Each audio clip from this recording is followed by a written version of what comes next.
خواہ مشرکین کا حال ہو، خواہ یہود کا حال ہو، خواہ نصارہ کا حال، کوئی اس میں سے چین سے بیٹھنے والا نہیں ہے ہمارا، بلکہ ہمارا یہ بھولا پن ہے کہ ہم بڑے چین سے زندگی گزارتے ہیں ان کے ساتھ. ارے بڑا اچھا دوست بھائی، کچھ نہیں کرے گا. اللہ کہتا یہ کبھی راضی نہیں ہوں گے تم سے جب تک کہ تم پھر جاؤ دین سے. وَلَن تَرْضَىٰ عَنْكَ الْيَهُودُ وَلَا النَّصَارَىٰ حَتَّىٰ تَتَّبِعَ مِلَّتَهُمْ. اور ادھر اللہ کے رسول صلی اللہ علیہ وسلم کے صحابہ پر اتنی مصیبتیں آئی کہ آج ہم پڑھتے ہیں تو رونگٹے کھڑے ہو جاتے ہیں. پھر بھی کوئی صحابی مرتد نہیں ہوا، کوئی صحابیہ مرتد نہیں ہوئی، اور آج اس طرح مرتد ہوتے جا رہے ہیں. وہاں تکلیفیں تھی، آج اسلام قبول کرنے پہ کوئی تکلیفیں نہیں ہوئی تمہیں، لیکن پھر بھی ارتداد کا فتنہ ہم میں بہت آگے جا رہا ہے. وجہ کیا ہے؟ ایسی محبت سکھاؤ کہ بچہ پوچھ کے دیکھے کہ اللہ کے رسول داڑھی کیسے رکھتے تھے، اللہ کے رسول بال کیسے رکھتے تھے، اللہ کے رسول کپڑے کیسے پہنتے تھے، اللہ کے رسول چلتے کیسے تھے، اللہ کے رسول سوتے کیسے تھے، اللہ کے رسول ہنستے کیسے تھے، اللہ کے رسول کھاتے کیسے تھے. بچے خود پوچھیں باپ سے کہ یہ محبت کی علامت ہے، جیسے وہ کرتے ہم بھی کرتے. اور آپ نے عام مذاہب کے طور پر جیسے آپ نے سوچا کہ ہندو ایک مذہب ہے، عیسائی ایک مذہب ہے، نصرانی ایک مذہب ہے، یہودی ایک مذہب ہے، فلاں ایسا ہی ایک مذہب اسلام ہے. بس ان کے اور ہمارے درمیان کیا بیوٹیز ہیں اس کو کبھی آپ نے جانا ہی نہیں، خاندان میں بتایا ہی نہیں، کالج کی لڑکی کو پتہ ہی نہیں، لڑکے کو پتہ ہی نہیں. اس واسطے انہوں نے سمجھا کہ اس میں رہے تو کیا، نکل گئے تو کیا، اس سے کوئی فرق پڑنے والا نہیں ہے. خدا نے آج تک اس قوم کی حالت نہیں بدلی، نہ ہو جس کو خیال خود اپنے آپ کی حالت کے بدلنے کا. اور یہ ایک شعر ہی نہیں ہے، یہ واقعتاً قرآن کی آیت کا ترجمہ ہے جو سورہ رعد میں فرمایا کہ ان اللہ لا یغیر ما بقوم حتی یغیروا ما بانفسہم. اپنے بھائیوں کے دلوں میں ٹٹول کے دیکھو، اپنے خاندانوں میں ٹٹول کے دیکھو، بڑے بڑے باتیں کرنے والوں کے ٹٹول کے دیکھو، محبت رسول کہاں ہے، کتنا جانتے ہیں اسلام کے محاسن کے بارے میں. MSLI TV رہنمائی بدلتی دنیا کے لیے.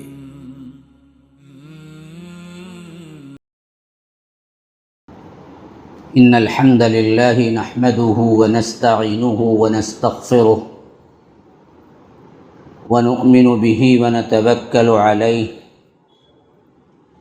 ونعوذ باللہ من شرور انفسنا ومن سیئات اعمالنا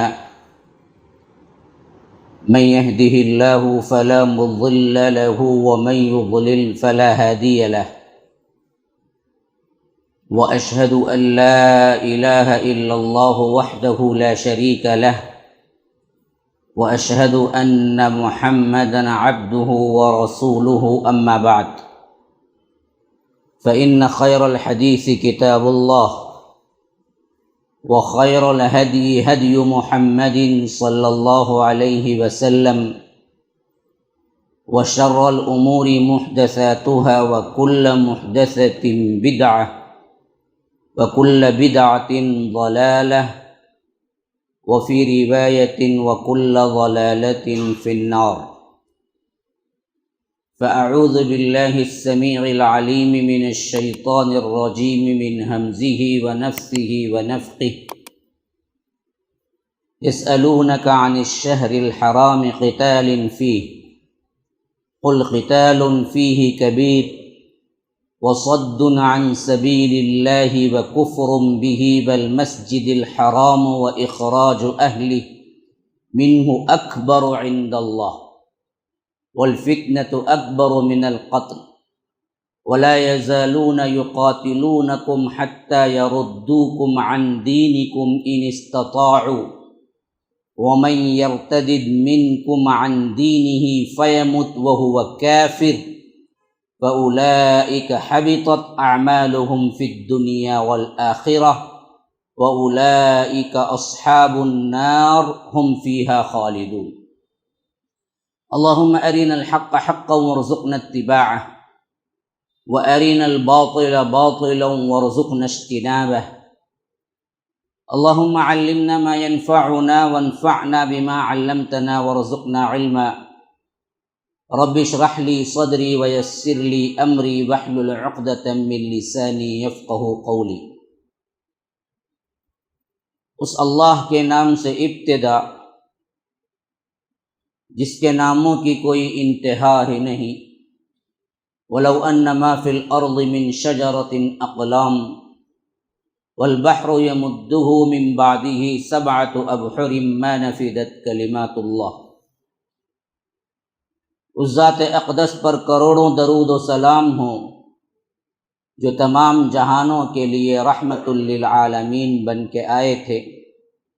اللہم صلی علی محمد وعلی آل محمد کما صلیت علی ابراہیم وعلی آل ابراہیم انک حمید مجید، وبارک علی محمد وعلی آل محمد کما بارکت علی ابراہیم وعلی آل ابراہیم انک حمید مجید۔ برادران اسلام، واجب الاحترام بزرگوں، دوستوں، عزیز ساتھیوں، لائق احترام ماؤں اور بہنوں، جو آیت میں نے تلاوت کی ہے یہ غالباً سورہ بقرہ کی 217 آیت نمبر ہے، اور سورہ بقرہ سورہ نمبر 2 ہے۔ اس آیت کا ایک پس منظر واقعہ ہے جس کو میں پہلے سناؤں گا، پھر بعد میں آپ کو اصل ٹاپک کی طرف آؤں گا۔ اللہ تبارک و تعالی فرماتا ہے کہ یسألونک عن الشہر الحرام قتال فیہ، اے اللہ کے رسول صلی اللہ علیہ وسلم آپ سے لوگ پوچھتے ہیں، یسألونک، آپ سے سوال ہوا ہے، عن الشہر الحرام قتال فیہ، ماہ حرام میں لڑنا کیسا ہے؟ اب ماہ حرام کیا ہے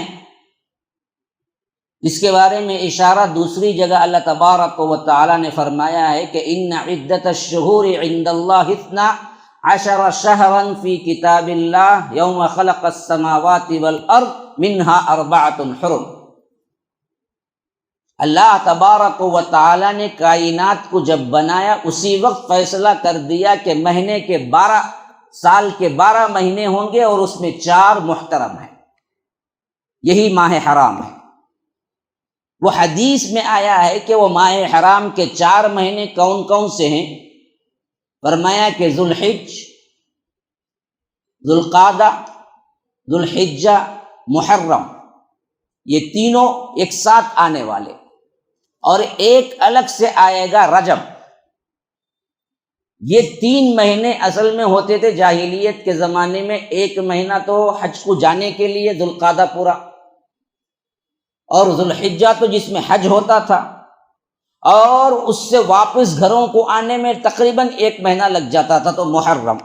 تو گویا کہ یہ تینوں مہینے حج کے لیے پرامن بنا دیے گئے، منها 4 حرم فلا تظلموا فیہن انفسکم۔ دیکھو اس میں کبھی بھی کیا ہے، ظلم نہ کرنا اپنے اوپر، قتل، غارت گری، جنگ، جو کچھ بھی ہے سب اس میں رک جانا، کیونکہ جاہلیت میں امن کا ماحول نہیں تھا، ہر کوئی نکلتا تھا تو پتہ نہیں تھا کہ وہ زندہ بھی واپس آئے گا یا نہیں، سفر طویل ہوتا تھا، نہ کوئی راستوں کی نگہبانی تھی، نہ وہاں پر اسٹریٹ لائٹ تھے، نہ پولیس تھی، کچھ نہیں تھا، کوئی بچ کے آ گیا، کوئی مارا گیا، لوٹ لیا گیا، ڈاکوؤں نے کیا ہے حملہ کر دیا، کوئی بچ گیا، لیکن ڈاکو نہیں بلکہ اپنے والد کا قاتل بھی دکھ جائے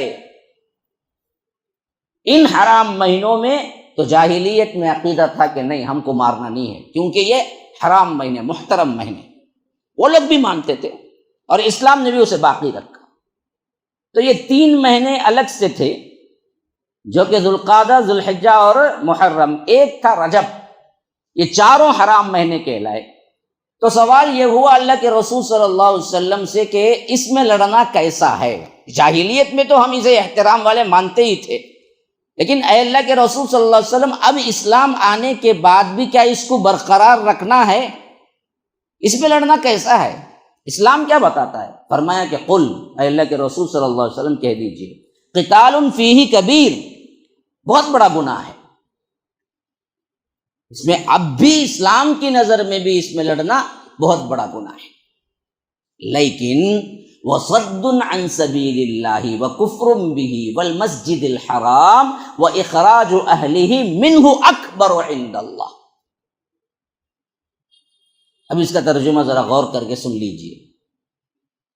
فرمایا کہ اس میں لڑنا تو کبیرہ گناہ ہے، بڑا گناہ ہے، لیکن وصد عن سبیل اللہ، اللہ کے راستے سے روکنا لوگوں کو، وکفر بہ، اس کے ساتھ کفر کرنا، واخراج اہلہ، اور مکے کے لوگوں کو وہاں سے نکالنا، والمسجد الحرام، اور مسجد حرام کی بے حرمتی کرنا، منہ اکبر عند اللہ، اللہ کے نزدیک اس سے زیادہ بڑا گناہ ہے، والفتنۃ اکبر من القتل، قتل سے زیادہ سنگین ترین فتنہ برپا کرنا ہے۔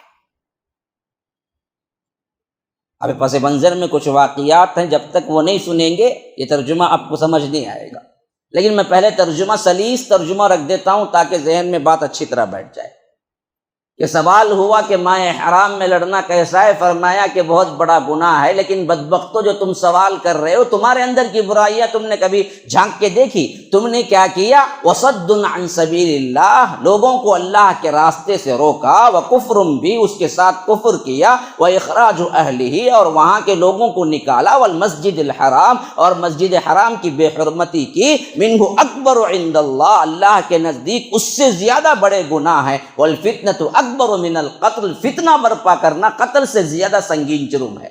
ولا يزالون يقاتلونكم حتى يردوكم عن دينكم ان استطاعوا، یہ لوگ برابر تم سے قتال کرتے رہیں گے، جھگڑتے رہیں گے، کوشش کرتے رہیں گے۔ ان استطاعوا میں اندر یہ چیز بھرپور طور پر ظاہر ہو رہی ہے کہ یہ اگر اپنا بس چلے تو کوشش کرتے رہیں گے، اور لا یزالو مطلب ہے کہ ہمیشہ اسی میں لگے رہیں گے، یقاتلونکم حتی یردوکم عن دینکم، یہاں تک کہ تمہارے دین سے دوبارہ مرتد کر کے تم کو چھوڑے،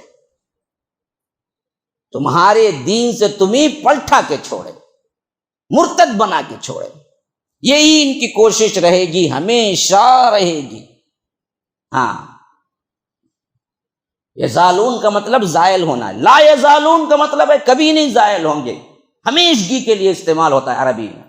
یہ ہمیشہ کوشش کرتے رہیں گے بدبخت کفار، تمہارے لیے کیا کوشش رہے گی؟ سب سے اہم ترین کوشش کیا رہے گی؟ ان دینکم، تمہارے دین سے کیا کر کے چھوڑیں؟ تمہیں ارتداد کر کے چھوڑیں، تمہیں دراصل کیا کریں؟ مرتد کر کے چھوڑیں گے۔ ہاں، اس کے لیے پوری کوشش قیامت تک لگاتے رہیں گے کفار، کا اہل مکہ کے ہوں، کا یہاں کے ہوں، کا ہندوستان کے ہوں، کہ کہیں کے بھی ہوں۔ ان کا اصل مسئلہ اللہ نے یہاں بیان کر دیا ہے، جو کہ میرے ٹاپک سے بہت ریلیٹڈ ہے، جس میں فرمایا کہ وَلَا يَزَالُونَ يُقَاتِلُونَكُمْ حَتَّى يَرُدُّوكُمْ عَنْ دِينِكُمْ، یہاں تک کہ تمہارے دین سے انہیں پھیر کے ہی چھوڑیں گے، ان استطاعوا، جہاں تک بھی ان کی کوشش ہوگی۔ لیکن یاد رکھو، اب اس کے بعد ہماری طرف تنبیہ ہے، وہاں تو سوال ہی نہیں پیدا ہوتا صحابہ کی طرف، اصل میں ہماری طرف تنبیہ ہے۔ وَمَن يَرْتَدِدْ مِنْكُمْ عَنْ دِينِهِ، دیکھو اگر ان کی کوششوں کی وجہ سے تم نے ارتداد اختیار کیا، اپنے دین سے منہ پھیرا، فَيَمُتْ وَهُوَ کافر، اور اسی حالت میں کافر بن کے مر گیا، وَأُولَئِكَ حَبِطَتْ أَعْمَالُهُمْ فِي الدُّنْيَا وَالْآخِرَةِ، اللہ تعالیٰ دنیا و آخرت کے تمام اعمال اس کے غارت کر دے گا۔ وَأُولَئِكَ أَصْحَابُ النَّارِ، وہ جہنم میں پڑا رہے گا، ہم فیہا خالدون، ہمیشہ ہمیشہ اسی میں پڑا رہے گا۔ السلام علیکم ورحمۃ اللہ وبرکاتہ۔ ناظرین و سامعین، بڑی خوشی و مسرت کے ساتھ اس بات کی اطلاع دی جاتی ہے کہ اب تک بحمد اللہ MSLA چینل کے ذریعے سے آپ فضیلت الشیخ حافظ جاوید عثمان ربانی حفظہ اللہ کے شارٹ کلپس اور اسٹیٹس سماعت کر رہے تھے۔ اب آپ لوگوں کی آسانی کے لیے حافظ جاوید عثمان ربانی شارٹ کلپس کے نام سے ایک الگ چینل اوپن کیا گیا ہے، جس کے ذریعے سے آپ شارٹ کلپس ہی پائیں گے۔ تفسیری خطابات کے لیے آپ MSLA چینل کی طرف رجوع کریں۔ آپ تمام سے گزارش ہے جلد از جلد ہمارے اس چینل کو سبسکرائب کریں اور بیل آئیکن کے ذریعے سے روزانہ کے اپڈیٹ حاصل کریں۔ جزاکم اللہ خیرہ۔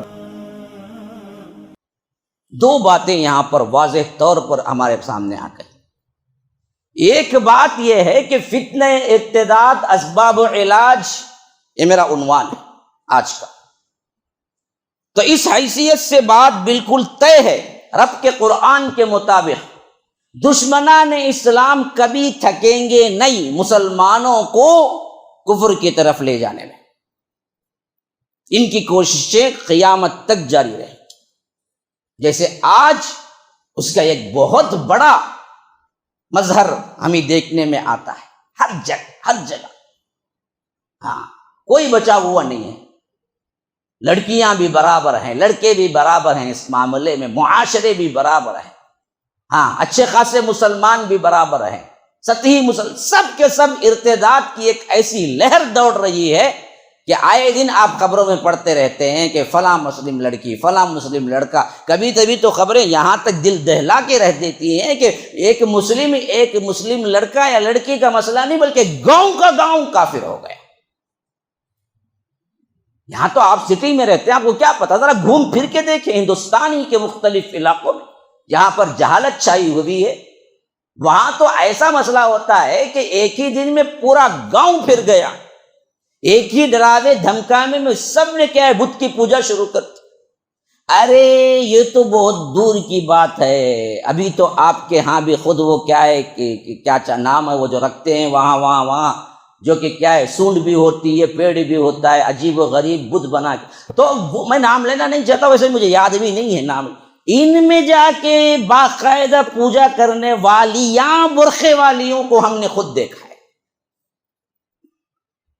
ہاں، ہمارے اپنے گھروں کی یہ حالت ہے، ہمارے قوم کی بچیوں کی یہ حالت ہے، ہمارے قوم کی عورتوں کی یہ حالت ہے کہ ان کو پتہ نہیں ہے ارتداد ہے کیا، اور ہم ماشاءاللہ مندی میں لگے ہوئے ہیں، نیوز کون سی ہوٹل کھلے گی، کب جائیں گے، کب کھائیں گے، ہمیں تو کیا ہے اتنا کھانوں کے ٹیسٹ ہمیں کیا ہے بہا گئے ہیں۔ نواب صاحب تو چلے گئے حیدرآباد سے، لیکن نوابیت نہ گئی، وہ تو آپ اٹھا کے پڑھے نا پھر اپنی تاریخ، آپ سر پیٹتے رہ جائیں گے کہ آپ کیا تھے 50-60 سال پہلے اور کیا ہو گئے، لیکن آپ کو یہ احساس ہی نہیں ہے اس کا۔ ہاں، یہ تو واحد اسٹیٹ تھا نا جی، بلکہ یوں چلے واحد ملک تھا دنیا کا جو الگ تھلگ 1 سال مسلمان رہا ہے اور مسلم کنٹری کے نام سے رہا ہے پاکستان کے علاوہ، کیونکہ ہندوستان 1947 میں آزاد ہوا، حیدرآباد نظام نے خود سپرد کیا حیدرآباد کو تو 1948 میں کیا، 1 سال تو الگ حکومت تھی بادشاہ کی حیثیت سے، اور اللہ نے نوازا تھا تو ایسے نوازا تھا کہ موتیاں، سونے، جواہرات ان کے قدموں کے تاج کے قدموں کی کیا یوں سمجھیے کہ پیپر وائٹ کوہ نور ہیرا، یہ سب کچھ یہاں کی تاریخ ہے بھائی، ہم پڑھتے ہیں تو کئی دن نیند نہیں آتی ہم کو، آج بھی ملتی ہے، کئی زمانے تک گورنمنٹ بین کر کے رکھی تھی کتاب سقوط حیدرآباد، لیکن اب یہیں چپتی ہے، یہی ملتی ہے، آپ پڑھ کے دیکھیں خود اپنی کہانی 1948 میں سقوط کس طرح ہوا حیدرآباد کا، تب آپ کو پتہ چلے گا کیا کیا قربانیاں دی تھی۔ لیکن ہم کیا کیے، بھول گئے، ہمارے گھروں میں ارتداد کا فتنہ ایسے ہے کہ کوئی بھی ایسا مخفی معاملہ نہیں ہے، بالکل کھلا ہوا معاملہ۔ تو ایک بات طے ہے کہ مشرکین جیسے مشرکین مکہ صحابہ کو واپس لانے کے لیے ہر قسم کی اذیت ان کے لیے کیا کی، تیار کی۔ حضرت بلال کو مارا گیا، حضرت خباب کو مارا گیا، حضرت صہیب کو مارا گیا، اسی طرح حضرت سمیہ کو تو شہید ہی کر دیا گیا، حضرت یاسر کو شہید کر دیا گیا، حضرت عمار کو اتنی دیر پانی میں ان کے سر کو ڈبائے رکھتے کہ مرنا تکلیف سے سانس لینا دوبر ہو جاتا، یہاں تک کہ وہ سر نکالے جاتے تو آدھے بے ہوش ہو جاتے۔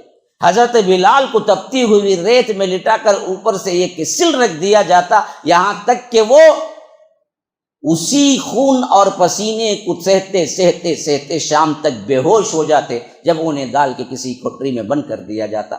حضرت خباب تو کہتے ہیں کہ مجھے میری جو آقا ایک عورت تھی ام انمار، اس نے تو کیا ہے بھڑکتے ہوئے انگاروں پر مجھے لٹا دیا اور اوباش لڑکوں کے حوالے کر دیا کرتی تھی، اور وہ جو نیچے انگارے دہکتے ہوئے یا تپتی ہوئی ریت تھی عرب کی، اسی میں میں لیٹے لیٹے میرے پیٹ کا خون، میرے پیٹ کا گوشت، پیپ اور وہ سب کچھ پگھل پگھل کے اس انگاروں کو ٹھنڈا کرتا، تو رات میں میں اس کی تکلیف سے بے ہوش ہو جاتا، تو لے جا کے مجھے تنہا کمرے میں بند کر دیتے، نہ پانی نہ کھانا، ویسے ہی رات گزرتی، تو پھر دوسرے دن یہی کچھ تکلیفیں شروع ہو جاتی، یہاں تک کہ 20 سال گزرنے کے بعد بھی حضرت عمر نے ایک مرتبہ اچانک ان کی پیٹھ دیکھ لی تو کہا کہ خباب یہ کیا ہے؟ یہاں تو گوشت نام کی کوئی چیز ہی نہیں ہے، جیسے برس کی بیماری میں بالکل کیا ہے جلد سفید ہو جاتی ہے، ویسے ہی تمہاری پوری پیٹھ کیا ہے سفید ہو چکی ہے، یہ کیا داغ ہے؟ تو کہا کہ امیر المومنین کچھ نہ پوچھئے، یہ میری آقا جو ام انمار مجھے عذاب دیتی تھی، مجھے تکلیفیں دیتی تھی، اس کی نشانی ہے۔ 20 سال گزر گئے لیکن اب تک وہ زخم مجھے صحیح نہیں ہو سکا، وہاں پر گوشت نہیں آ سکا۔ یہ تو ظاہری طور پر چاہتے ہی یہ تھے کہ کسی نہ کسی طرح یہ پھر کے پھر اسی دین میں آ جائیں جو ان کے آباء و اجداد کا تھا، لیکن بعد میں اسلام کو اللہ نے غلبہ دیا، پھر اللہ تبارک و تعالی نے قیامت تک کے لیے یہ مژدہ سنا دیا کہ مکہ اور مدینے میں کبھی کوئی غیر مسلم داخل ہی نہیں ہوگا، یہ مسلمانوں ہی کے کنٹرول میں رہے گا یہاں تک کہ قیامت آئے۔ اب تو وہاں پھر دوبارہ آ ہی نہیں سکتا، لیکن اس کے بعد بھی کیا یہ لوگ خاموش رہ گئے؟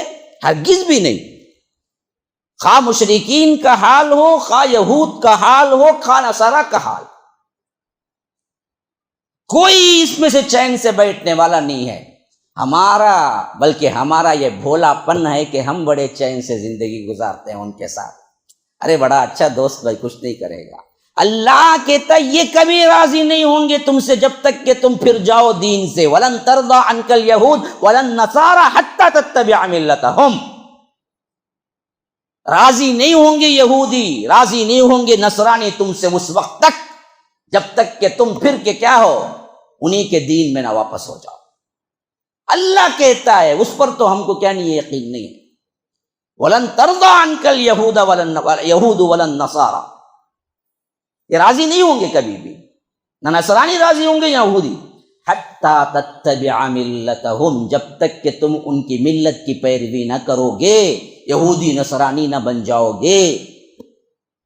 یہ تو ان کی اپنی کوششیں جاری رہی۔ آپ دیکھتے ہیں خلفائے راشدین کے زمانے میں یہ نہیں بیٹھے، حتیٰ کہ انہی کا ایک یہودی لبادہ اوڑھ کر عبداللہ ابن سبا نکلا اور حضرت عثمان کے خلاف خروج کیا، اور ان کے مکے میں مدینے میں رہتے ہوئے، حرم کی وجہ سے محترم جگہ رہتے ہوئے، محترم حضرت عثمان غنی کو انہی کے محل میں داخل ہو کے انہی کے حجرے میں قتل کرنے والے بدبخت بھی یہ کون تھے؟ یہی تھے جنہوں نے لبادہ اوڑھا تھا، اور آگے چل کر حضرت علی کی خلافت میں شہید کرنے والے کون تھے؟ وہی تھے جنہوں نے یہ لبادہ اوڑھا تھا، یہودیوں سے نکلے والے۔ آخری جتنے اختلافات آگے چل کے جائیں، اگر آپ غور سے دیکھیں، یہ پورے سازشیں انہی یہود و نصارہ کی تھی، جس کو لے کے آج خود ہم مسلمانوں کو ادھر ادھر کرنے کی کوشش کر رہا ہے یہ انجینئر علی مرزا اور یہ نیٹ کے ڈاکو جو بیٹھے ہوئے ہیں، جاوید غامدی ہو اور اسی طرح یہ علی مرزا ہو اور اسی طرح دوسرے جو دجالی دنیا کے بہت بڑے کیا ہیں، یوں سمجھ لیجئے کہ وہ پرزے ہیں وہ مشین کے، جو یہ تب پھیلاتے ہیں کہ دیکھو جی صحابہ نے، صحابہ کہاں لڑے جی؟ صحابہ کیوں لڑتے؟ صحابہ کو تو اللہ کے رسول صلی اللہ علیہ وسلم نے، اللہ نے گارنٹی دے دیا کہ محمد الرسول اللہ والذین معہ اشداء علی الکفار رحماء بینہم، ان کی صفت تو یہ ہے کہ وہ آپس میں رحیم ہیں، کفار پہ سخت ہیں، وہ کیوں لڑیں گے جی؟ قرآن کی گارنٹی تو الٹی ہے۔ اصل فساد مچانے والی تو یہودی قوم تھی جو آگے چل کر مسلمانوں کا لبادہ اوڑھی اور کہہ دیا کہ ہم بھی مسلمان ہیں۔ ابن سبا تو وہی تھا نا جی، جو عبداللہ ابن سبا کے سبائی گروہ جو آپ پڑھتے جائیں گے وہی ہے وہ سب کچھ، تو ان کی کوششیں جاری رہیں گی، تھکیں گے نہیں۔ دوسری طرف ہمیں متنبہ کر دیا گیا، یہ لاکھ کوششیں کر لیں لیکن ان کی کوششوں سے کوئی متاثر ہو کہ مرتد ہوا، سخت ترین عذاب ہے اللہ کی طرف سے۔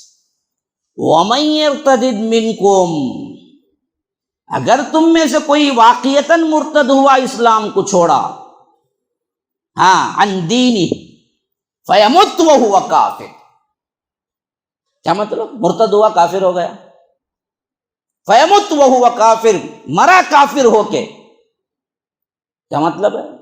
مطلب یہ ہے کہ مرتد ہوا، مرنے سے پہلے توبہ کر لیا تو شاید پھر اللہ بخش دے اس کو، لیکن مرتد ہوا یہاں تک کہ مر گیا، مرا تو وہ کافر ہی مرے گا جو مرتد ہو کے مرے گا۔ ہاں سلطنت اسلامیہ رہے گی تو پھر تو مرتد ہونے کے بعد سوال ہی نہیں پیدا ہوتا جینے کا، من بدل دینہ فاقتلوہ، بخاری کی حدیث ہے، جو شخص اپنا دین بدل دے، جو مرتد ہو جائے، اسے قتل کر دو، اسے جینے کا کوئی حق نہیں ہے شریعت کے اندر۔ لیکن اسے موقع مل گیا اور اس نے توبہ کر لی، وہ توبہ تو قبول ہوگی، لیکن فیمت وہو کافر، اس حد تک وہ جیا یہاں تک کہ توبہ نہ کیا اور مر گیا تو ایک تو وہ کافر مرا، اور وہ سارے گناہ جو اس کے کیے وہ تو ہیں، لیکن جتنے نیکیاں ہیں وہ تو سب کے سب غارت ہو کے رہتے ہیں۔ حبطت اعمالہم فی الدنیا والآخرہ واولئک اصحاب النار، اور یہ ہے آگ کا ایندھن بننے والا، آگ کی صاحب یعنی آگ والا اگر ترجمہ کریں گے، اصحاب، آگ ہی آگ ہوگی اس کے اوپر نیچے، اور ہم فیہا خالدون، اس میں وہ پڑا رہے گا، پڑا رہے گا۔ اب یہ دو باتیں تو کلیئر ہو گئی ہیں آپ کے سامنے میرے بھائیو۔ ایک تو دشمنان اسلام کی طرف سے مسلسل کوشش ہوتی رہے گی کہ ہم مسلمانوں کو ارتداد کا شکار بنائیں، جس کی کوئی تفصیل آج مجھے بولنے کی ضرورت نہیں ہے۔ میڈیا، واٹس ایپ، فیس بک، انسٹاگرام، نیٹ، فلاں فلاں بدتر کیا کیا چیزیں، کیا کیا سافٹ ویئر، کیا ہیں ایپ ہیں، وہ سب کے سب تمہیں ارتداد کی طرف لے جا رہے ہیں۔ میں نہیں سمجھتا کہ اس سے زیادہ شدید ترین لہر ارتداد کی اس سے پہلے کبھی ہوئی ہوگی جو آج ہے۔ دوسری چیز جو ہے کہ جو متاثر ہو کے یہ دین چھوڑے ہیں، پلٹے ہیں، ان کے لیے اگر زندہ آئے تو پیغام ہے کہ توبہ کر لو، شاید اللہ معاف کر دے اور تمہارے لیے پھر کوئی آپشن مل جائے۔ لیکن اگر مر جاؤ گے یا اسی پہ ڈٹے رہو گے پھر تو اسلامی معاشرے سے ان کا کوئی تعلق نہیں ہے، اور وہ مر گئے تو کافر مریں گے اور ان کے لیے جہنم کا ٹھکانہ ہے۔ اب آئیے یہاں پر اس آیت کی تشریح بھی میں آپ کے سامنے رکھ دیتا ہوں جو میں نے ابھی پڑھا۔ کس کے بارے میں سوال ہوا، کیوں سوال ہوا؟ یہ بہت اہم ترین چیز ہے میرے ٹاپک کو سمجھنے کے لیے۔ لوگ آپ سے سوال کرتے ہیں ماہ حرام میں لڑنا کیسا ہے، یسألونک عن الشہر الحرام قتال فیہ، کیوں سوال کھڑا ہوا؟ یہ کب اتری یہ آیت، پس منظر کیا ہے؟ تو اس کا پس منظر یہ ہے میرے بھائیو، 2 ہجری میں جب اللہ کے رسول صلی اللہ علیہ وسلم مدینہ آ چکے تھے، آنے کے 1 سال بعد 2 ہجری جب لگا تو چھوٹے چھوٹے اللہ کے رسول صلی اللہ علیہ وسلم دستے بھیجتے تھے کہ جاؤ اطراف و اکناف کی خبر لے کے آؤ۔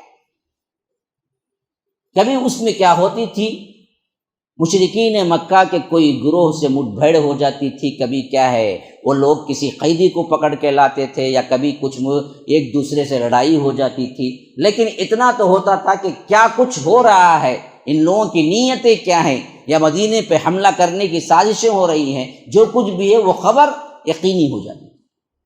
تو اللہ کے رسول صلی اللہ علیہ وسلم نے حضرت عبداللہ ابن جہش کو بھیجا امیر بنا کر، تقریباً یہ 20 آدمیوں کا قافلہ تھا، اور یہ وہی شخصیت ہیں جو حضرت زینب بنت جہش کے بھائی ہیں، جو زینب بنت جہش حضرت محمد الرسول اللہ صلی اللہ علیہ وسلم کے زوجہ محترمہ یعنی امہات المومنین میں شامل ہیں، ہماری مائیں ہیں، یہ ان کے بھائی ہیں عبداللہ بن جہش۔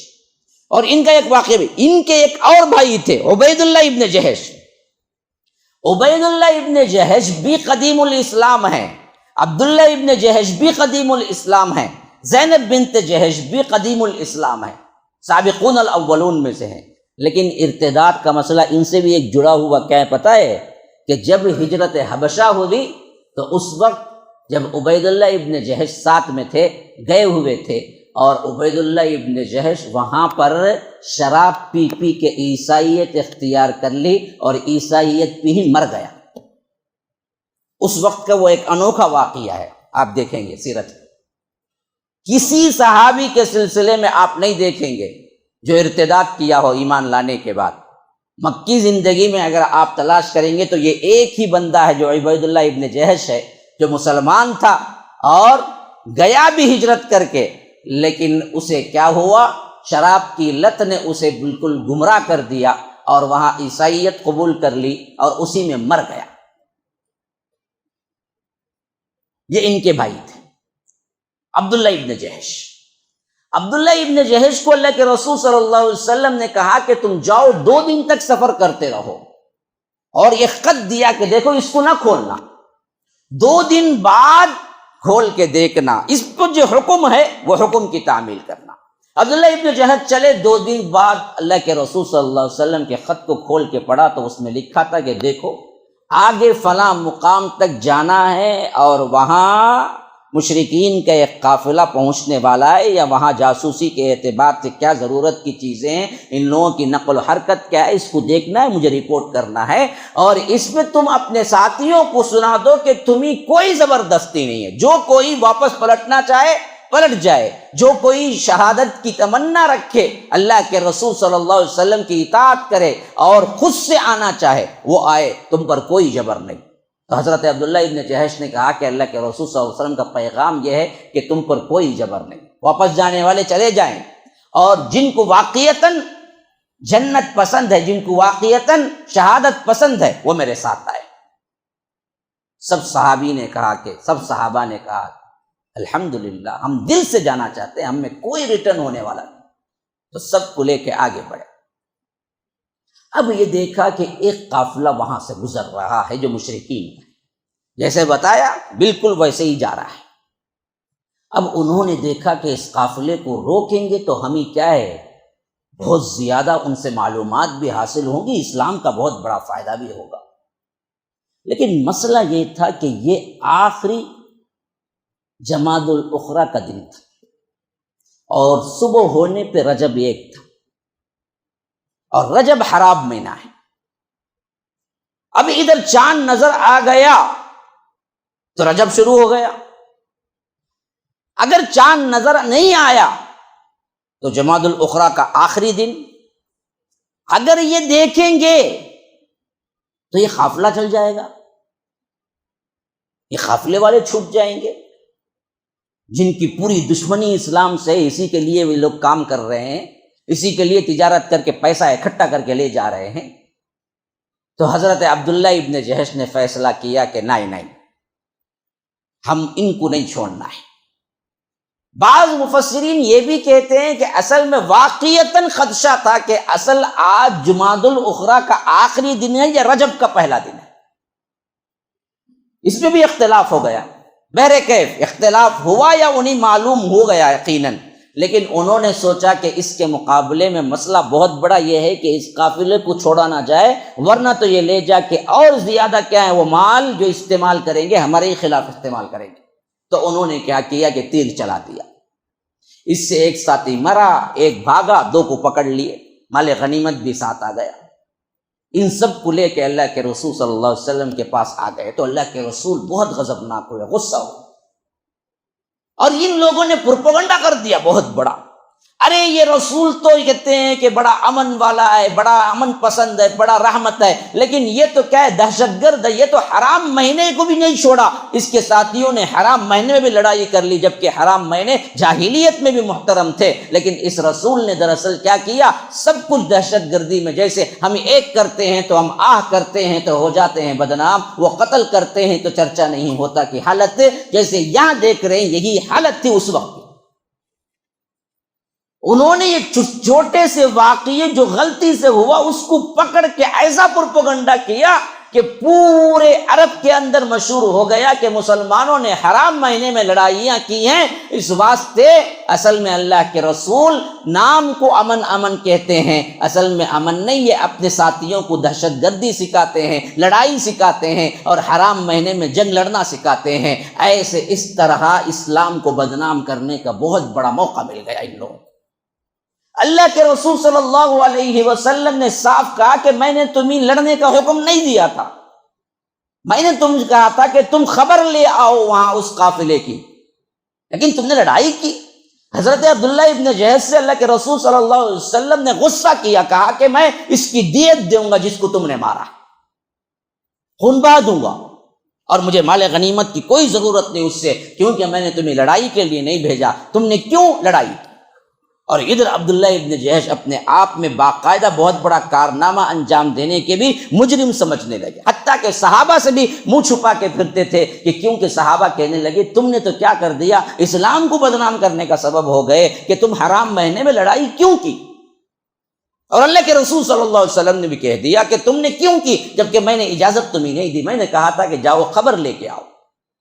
گویا کہ ایک طرح کی انہیں کیا ہے پریشانی تھی، ایک طرف وہ مخلص مسلمان تھے جنہوں نے یہ کام کیا تھا، ایک طرف پروپیگنڈا اتنا مضبوط تھا کہ خود رسول اور رسول کے وہ ساتھی جو ساتھ میں تھے انہوں نے سمجھا کہ یہ دراصل اسلام کو نقصان پہنچانے کا معاملہ ہو گیا۔ اللہ نے عبداللہ ابن جہش کی تعریف میں یہ آیت اتاری، گویا فرمایا کہ یسألونک عن الشہر الحرام قتال فیہ، مشرکین مکہ آ کے پوچھتے ہیں بدبخت اللہ کے رسول آپ سے کہ آپ کا کیا نظریہ ہے ماہ حرام میں لڑنے کا، تو آپ کہہ دیجئے قل قتال فیہ کبیر، یہ بہت بڑا گناہ ہے، لیکن جب تم ہماری طرف انگلی اٹھاتے ہو تو پہلے اپنے دامن میں جھانک کے بھی دیکھ لو نا، تم کون سے پارسا ہو، تمہارے اندر کے گناہ کیا ہے پتہ ہے؟ تم نے سب سے پہلا بڑا گناہ تو یہ کیا کہ وصد عن سبیل اللہ، اللہ کی راہ میں جو لوگ آ رہے ہیں، دین کا جو کام ہو رہا ہے، اللہ کے رسول جو توحید پہنچا رہے ہیں، اس میں تم نے کیا کیا؟ سب سے بڑا بند باندھ کے کھڑے ہو گئے، تم نے اسے روکنا چاہا۔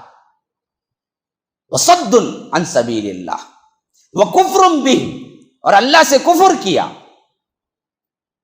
والمسجد الحرام، اور مسجد حرام کی بے حرمتی کی، وَإِخْرَاجُ أَهْلِ، اور مکے والوں کو، صحابہ کو تم نے، محمد الرسول اللہ کو تم نے صلی اللہ علیہ وسلم تم نے کیا کیا؟ اتنا تنگ کیا کہ ہجرت کر کے مدینہ آنا پڑا، وہاں کے لوگوں کو تم نے وہاں سے نکالا۔ یہ چار ایسے بڑے بڑے جرم ہیں، اس جرم کے مقابلے میں عبداللہ ابن جہش نے جو کیا وہ کچھ ہے ہی نہیں۔ ہاں، اشارہ تم کر کے بتا رہے ہو تو پہلے ایک انگلی کا اشارہ ہو رہا ہے تو 3 انگلیاں تمہاری طرف اشارہ کر رہی بدبختو۔ یہ آج بھی اسلام کے ساتھ ہو رہا ہے۔ دیکھیں اسلام اگر غور سے پڑھیں گے آپ قرآن اور حدیث کو، آج کی جتنی سازشیں وہ سب آپ کے سامنے کھل کے سامنے آ جائے گی، اور سمجھ انتہائی طور پر تیز، اور آپ ان لوگوں کی مکاریاں جان لیں۔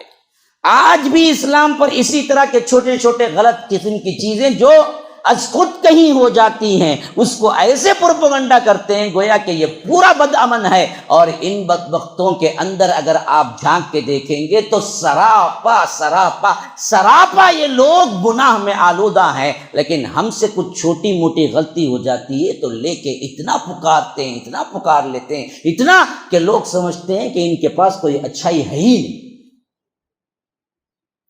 حالانکہ ہمارے سے ہوئی بھی تو 1-2 غلط فہمی میں ہو گئی جی، لیکن تو تم تو وہ بدبخت ہو جو سازشی طور پر تم نے کیا ہے ہزاروں لوگوں کو، بے گناہوں کو قتل کیا اور قتل کرتے رہے، اور گاؤں کشی کے نام پر کتنے نوجوانوں کو ظلماً تم نے قتل کر کے ویڈیو بنایا۔ اگر کوئی اشتعال میں آ کر ہمارا کوئی بندہ کہیں کسی پہ ہاتھ اٹھاتا ہے تو کہتے ہیں کہ داڑھی والے ایسے ہی کرتے ہیں۔ بدبختو تم نے پہلے کیا کیا اس کو نہیں سنا تم نے؟ یہی حال آج بھی اسلام کے ساتھ ہے، جو آج سے 1400 سال پہلے اللہ تعالیٰ کا قرآن بیان کرتا ہے۔ عبداللہ ابن جہش کے ہاتھوں ہاں غلطی ہوئی، وہ غلطی اتنی معمولی ہے تمہاری غلطیوں کے سامنے کہ وصد عن سبیل اللہ وکفر بہ والمسجد الحرام واخراج اہلہ منہ اکبر عند اللہ، اللہ کے نزدیک اس سے بڑے گناہ ہے، والفتنۃ اکبر من القتل۔ دیکھو عبداللہ ابن جہش نے تو ایک آدمی کو قتل کیا، لیکن تم نے جو فتنہ برپا کیا، کفر کیا، حرم کے اندر محمد الرسول اللہ کو نکالا، اس سے بھی بڑا جرم یہ ہے کہ قتل نہیں ہے بلکہ فتنے برپا کرنا اس سے بڑا جرم ہے۔ یہ ہے پس منظر میں وہ واقعہ جس کو رب العالمین نے یہاں بیان کیا۔ ہاں، اب اسی سے آپ اچھی طرح اندازہ لگا لیں کہ فتنے کا لفظ یہاں پر آ گیا ہے۔ میرے ٹاپک کے دونوں الفاظ اس آیت کے اندر موجود ہیں۔ ایک ہے فتنہ ارتداد، اسباب علاج، اس آیت کے اندر فتنہ بھی آ گیا، ارتداد بھی آ گیا، اسباب علاج بھی وہاں پر ہی آ گیا۔ میں انشاءاللہ اس کی تشریح ابھی آگے کروں گا۔ السلام علیکم ورحمۃ اللہ وبرکاتہ۔ سامعین، ان بیانوں کے مختصر کلپس کے لیے ہمارا دوسرا چینل حافظ جاوید عثمان ربانی شارٹ کلپس چینل کو سبسکرائب اور فالو کریں۔ جزاک اللہ خیراً۔ فرمایا کہ والفتنۃ اکبر من القتل، فتنہ برپا کرنا قتل سے زیادہ سنگین جرم ہے۔ تو لفظ فتنہ یہاں واضح ہو گیا، کیا کفر و ایمان کے لیے آزمائش کھڑی کر دینا فتنہ ہے، ہمارے ایمان کے لیے آزمائشیں کرنا فتنہ بن جاتا ہے ہمارے لیے۔ اس واسطے ان آزمائشوں میں پاس ہونا ایک مسلمان کا اہم ترین فریضہ ہے۔ اگر نہیں ہو، ان سے متاثر ہوں اور اس فتنے کا شکار ہو جائیں اور مرتد ہو جائیں تو اللہ کے ہاں کافر ٹھہرتا ہے اور اسی پہ مر جائے تو جہنمی۔ تو یہ پس منظر کا واقعہ یاد رکھو۔ اب آؤ اصل ٹاپک کی طرف۔ یہ پوری تمہید تھی میری جو میں نے آپ کو بیان کی۔ میں ابھی عنوان میں داخل نہیں ہوا، عنوان سے پہلے ذہن تیار کیا کہ آپ لوگ واقعی سننے میں ہیں، نہیں ٹائم دیکھ دیکھ کے کہاں جانا ہے، وہاں جانا ہے، یہ کھانا ہے، وہ پینا ہے، کب تک کھینچیں گے انہوں، شاید آ گئے ہیں، عشاء تک نہیں چھوڑتے رشتہ انہوں، یہ سب خیالات میں ہیں۔ تو جو لوگ ان خیالات میں ہیں فلٹر ہوتے رہیں، فلٹر ہو کے جو خالص بندے ٹھہر جائیں، پھر میں ان کو پیغام دوں تو وہ مجھے آسانی ہوگی اور آپ کو بھی وہ فائدہ مند لگے گا کہ آپ ہمتن بن جائیں کہ ہمتن گوش۔ اب جو بول رہا ہے نا جی، اسے ہم کو لینا بھی ہے، اپلائی کرنا بھی ہے، عمل کرنا بھی ہے، تو پھر میں اس کو بات کروں نا تو ان پر کام کرے گا۔ جو لوگ ادھر ادھر بیٹھ کے دیکھ رہے ہیں ان سے زبردستی بٹوا کے کام کرو تو بھی کیا ہے، سن کے بولیں گے اچھا بولے بھائی، لیکن کیا کرنا آج کے زندگی، کیا تبھی ہوتا ہے کہ ہمارے ہاتھ سے کچھ بھی نہیں ہوتا کھانا پانی کے علاوہ، جائیں گے ہمیں چاہ پیں گے نکل جائیں گے۔ تو کچھ کرنے کا عزم کرو، ایک درس نہیں ہے یہ میں خالی آ کے بیٹھ کے آپ کے سنا کے چلے جاؤ، درد دل لے کے بیٹھو، یہ امت کی فکر ہے تو بیٹھو، خواہ اس کا ادنا ترین حصہ بھی ہم کو مل جائے جو اللہ کے رسول صلی اللہ علیہ وسلم کو تھا۔ ہاں، اس امت کے فکر میں ہی تو اتنا غرق ہوئے، تو اللہ کو 2 مرتبہ قرآن میں خود آیت ہے پیار سے سمجھانا پڑا، اتنی فکر مت کیجئے اللہ کے رسول، فَلَعَلَّكَ بَاقِعٌ نَفْسَكَ أَلَّا يَكُونُوا مُؤْمِنِينَ۔ اللہ کے رسول اتنی فکر کیوں کرتے ہیں آپ ان لوگوں کی کہ یہ لوگ ایمان لائے، یہ لوگ ایمان لائے؟ شاید آپ اپنے آپ کو ہلاک کر لیں گے یہ سوچتے سوچتے سوچتے کہ یہ لوگ ایمان کیوں نہیں لاتے۔ آپ دعوت دے دیں، بقیہ چھوڑ دیں، اللہ جس کے حق میں ہدایت رکھے گا وہ ہدایت پہ آپ فکر نہ کریں اتنی۔ یہ تو سورہ شعراء میں فرمایا، سورہ کہف میں فرمایا کہ فَلَعَلَّكَ بَاخِعٌ نَفْسَكَ عَلَىٰ آثَارِهِمْ إِن لَّمْ يُؤْمِنُوا بِهَٰذَا الْحَدِيثِ أَسَفًا۔ اللہ کے رسول صلی اللہ علیہ وسلم آپ شاید اپنے آپ کو ہلاک کر لیں گے یہ سوچتے سوچتے سوچتے کہ یہ قرآن پر ایمان کیوں نہیں لاتے، یہ کیوں مسلمان نہیں بنتے۔ آپ اتنا غم نہ کریں، وَمَا عَلَيْنَا إِلَّا الْبَلَاغُ الْمُبِينُ، آپ کہیں کہ مجھ پر ذمہ داری ہے کہ مجھے پہنچا دینا ہے، میں کھلا ہوا ایک تمہیں کیا ہے پہنچانے والا ہوں، فکر کی ضرورت نہیں ہے۔ آپ جتنی بھی فکر کریں، اللہ جس کے حق میں ہدایت لکھا ہے وہی آئے گا، آپ اسے غمگین نہ ہو۔ اتنی فکر کرتے تھے اللہ کے رسول صلی اللہ علیہ وسلم اپنی امت کی۔ اس کا اگر 1000واں حصہ کیا جائے، اس 1000ویں حصے کا 1000واں حصہ کر کے ہمارے لیے سوچیں تو یاد رکھو اتنا بھی مل جائے تو آپ رات کو بستر پہ سو نہیں پائیں گے، لیکن ہم کو وہ بھی نہیں ملا۔ اسی واسطے ہماری زندگی بڑی آرام کی ہے، اور خاص طور پر وہ لوگ جو نماز روزہ حج زکوٰۃ میں پرفیکٹ ہیں، 5 وقتہ نمازیں ہو گئی، اللہ کے فضل و کرم سے توحید پہ بھی ہیں، تو یوں سمجھتے ہیں کہ ہم جنت کے ایسے حقدار ہیں، تو نہیں دیے تو ہم کیا کریں گے؟ اللہ سے لڑیں گے۔ میں ایک بندے سے بات کر رہا تھا، اس نے کہا میں پوچھوں گا جی اللہ سے، نہیں دیا تو کئی کو نہیں دیتا مجھے جنت، پوچھوں گا میں۔ ارے بیوقوف، تیرے عمل پہ اتنا ترا؟ ہم اصل میں ایسے ہی یقین پہ بیٹھے ہوئے ہیں کہ ہم تو کسی حال میں جنتی ہیں، کیونکہ ہم تو توحید پہ ہیں۔ اب اس کے علاوہ جو بھی ہے سو ہے، آخری میں تو جنت میں جانا ہی جانا ہے۔ بقیہ جو بھی ہیں ہمارے اعمال، ہم تو ماشاءاللہ بہت اچھے کر رہے ہیں، نماز پڑھ رہے ہیں، اور اللہ تعالیٰ پیسہ بھی دیا ہے۔ رمضان کے آخری 10 دن 20 دن آج تو فیشن ہو گیا ہے، میں 10 دن کے لیے ہمیشہ چلے جاتا ہوں بھائی حرم میں۔ کوئی بولتا نہیں بھائی میں تو 20 دن کے لیے چلے جاتا ہوں، ہمیشہ ہر سال حرم میں چلے جاتا ہوں۔ کوئی بولتا اللہ کا دیا بہت ہے مولوی صاحب، ہر رمضان کا مہینہ میں کعبۃ اللہ میں گزارتا ہوں۔ ہاں، اس کے بعد ٹھنڈا ٹھنڈا کھاتے رہو مندیاں، اور اس کے بعد کیا ہے، سوتے رہو، اللہ اللہ خیر صلی اللہ، مسئلہ ختم۔ کبھی اس پر بھی غور کیا ہے کہ یہ ہو کیا رہا ہے؟ امت کے اندر کیسے کام کرنا چاہیے، ارتداد سے کیسے بچایا جائے؟ ہماری بیٹیوں کو، ہماری ماؤں کو، ہماری خواتین کو جو آئے دن ارتداد کے فتنے کا شکار ہو رہے ہیں، کیسے روکا جائے؟ ہمارے گھروں کے اندر اصلاح کیسے کی جائے؟ ورنہ تو آپ کو اس طرح کی نیند تو آئے گی نہیں۔ ہاں، قم فانذر کا حکم ہوا دوسری وحی میں، تو پھر اللہ کے رسول جو اٹھ کھڑے ہوئے جی، کبھی چین کی نیند نہیں سویا۔ یا ایھا المدثر قم فانذر، اٹھیے ڈرائیے، بس یہ حکم تھا۔ پھر تو اللہ کے رسول نے زندگی بھر کبھی آرام نہیں کیا، کبھی آرام نہیں کیا، اللہ کی قسم آرام نہیں کیا۔ آرام کیا بھی تو کیا ہے، خود اللہ کے رسول صلی اللہ علیہ وسلم نے فرمایا کہ میری کیفیت کیا ہے کہ میری آنکھیں سوتی ہیں، میرا دل سوتا نہیں ہے، میرا دل تو جاگتا رہتا ہے۔ اسی لیے انبیاء کے خواب خواب نہیں ہوتے، انبیاء کے خواب وحی ہوتے ہیں۔ کیوں؟ وہ سوتے نہیں ہیں، آنکھیں سوتی ہیں ان کی، تو اس واسطے جو دیکھتے ہیں وہ حق ہوتا ہے۔ ہم الا بلا دیکھ کے سوتے ہیں، ڈر کے چیخ مار کو اٹھتا، مول صاحب مجھے رقیہ کرو، مجھے کیا کی ہوگا، کدھر کی ہوگا۔ تو دراصل برابر وضو کر کے دعائیں پڑھ لے کو سویا تو تجھے کہیں کو جن آتا، جن ڈر کو بھاگتا، تیرے اوپر آیا بولے تو ہے ویسا، نہ وضو کرتا، نہ مسنون دعائیں پڑھتا، نہ تہے سیدھے کروٹ لیٹتا، نہ دائیں کروٹ لیٹتا، نہ آ کر باوضو ہو کے سوتا۔ تو فلم میں، انسٹاگرام میں کیا لیٹسٹ آیا ہے دیکھ کو ہنسلے ہنسلے کو سوتا، رات میں خواب میں آتا وہ جو دیکھتا، تجھے پریشان ہو کر پھرتا ادھر ادھر۔ تیری حالت تو بدلو نا جی پہلے۔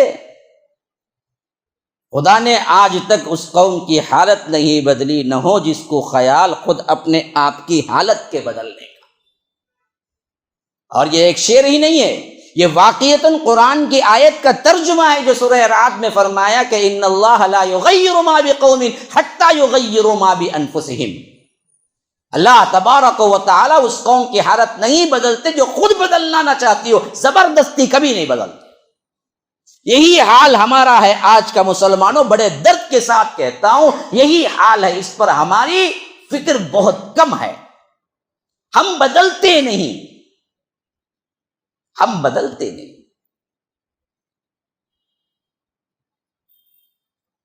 ہم چاہتے ہیں کہ قرآن کو ہمارے مطابق بدلا ہے، جیسے اقبال نے کہا تھا کہ ہم بدلتے نہیں، قرآن کو بدل دیتے ہیں۔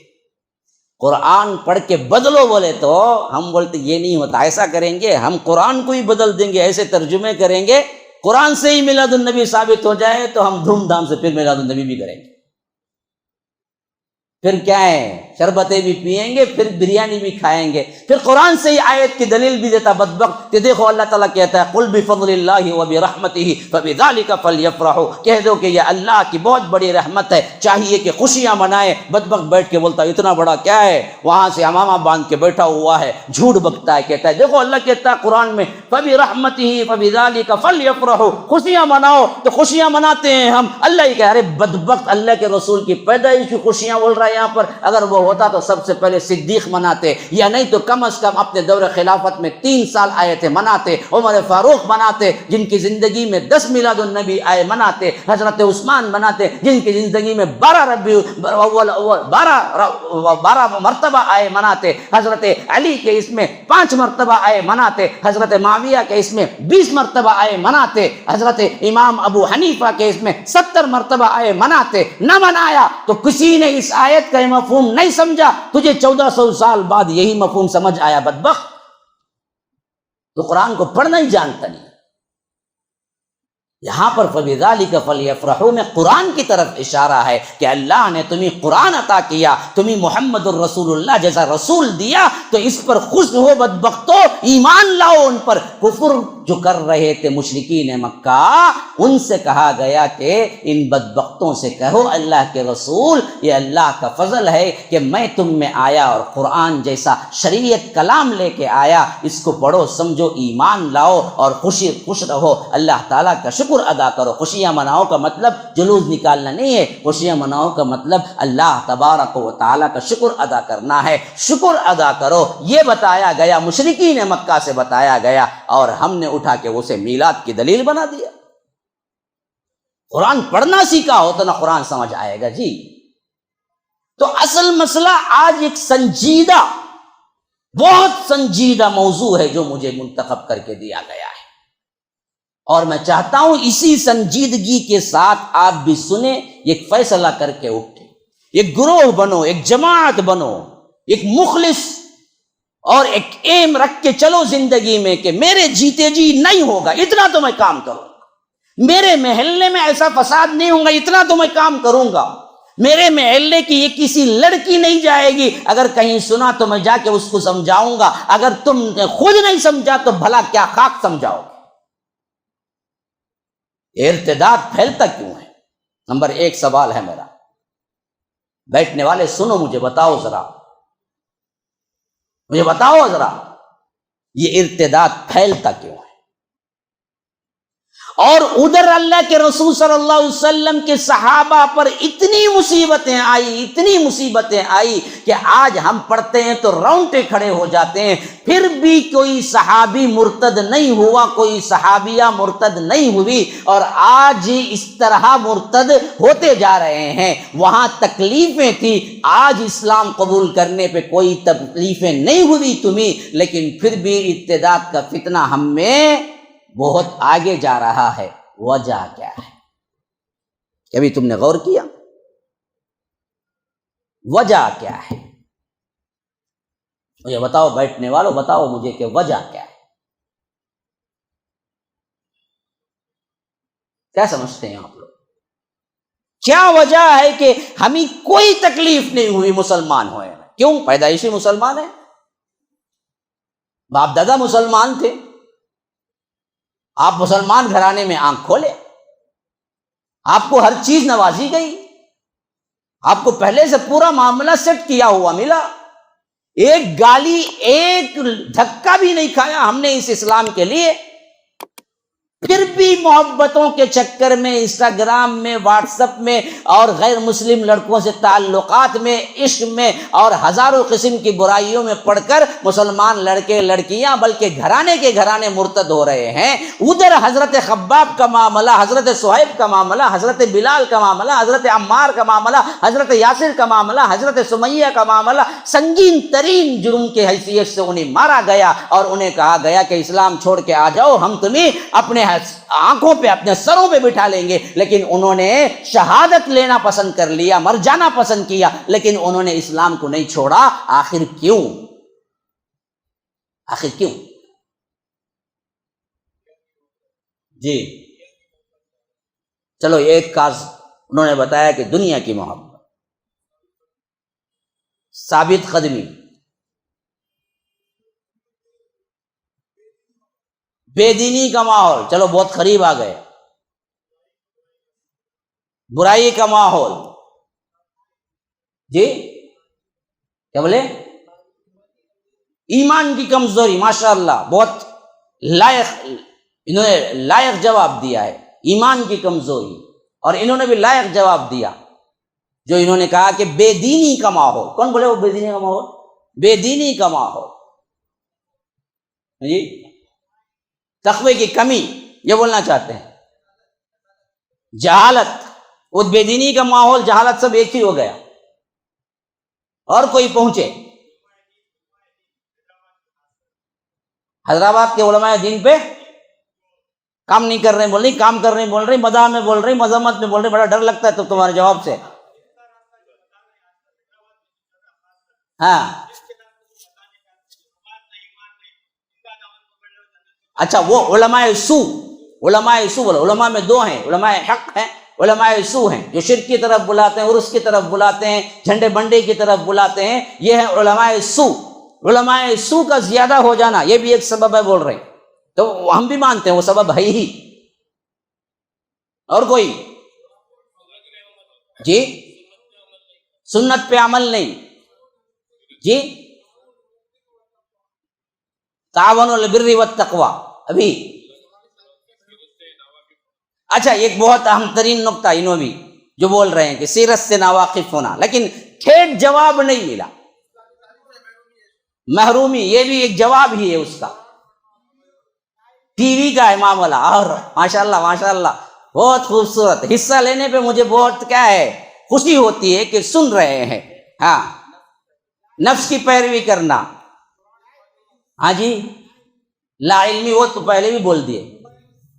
موبائل بتا رہے ہیں، یہ موبائل تو ہے فساد کا جڑ، ابے تمہیں پہلے تمہارا دے ڈالو، لے لو بھائی انہوں کا موبائل کہتے ہیں۔ ہاں اور اللہ کا ڈر، خوف، قرآن نہیں سمجھنا، یہ سب تو جوابات ہو سکتے ہیں، لیکن اصل جواب کسی نے نہیں دیا۔ آخرت کا یقین،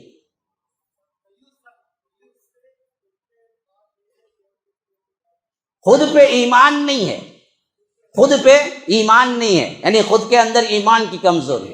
میرے بھائی جی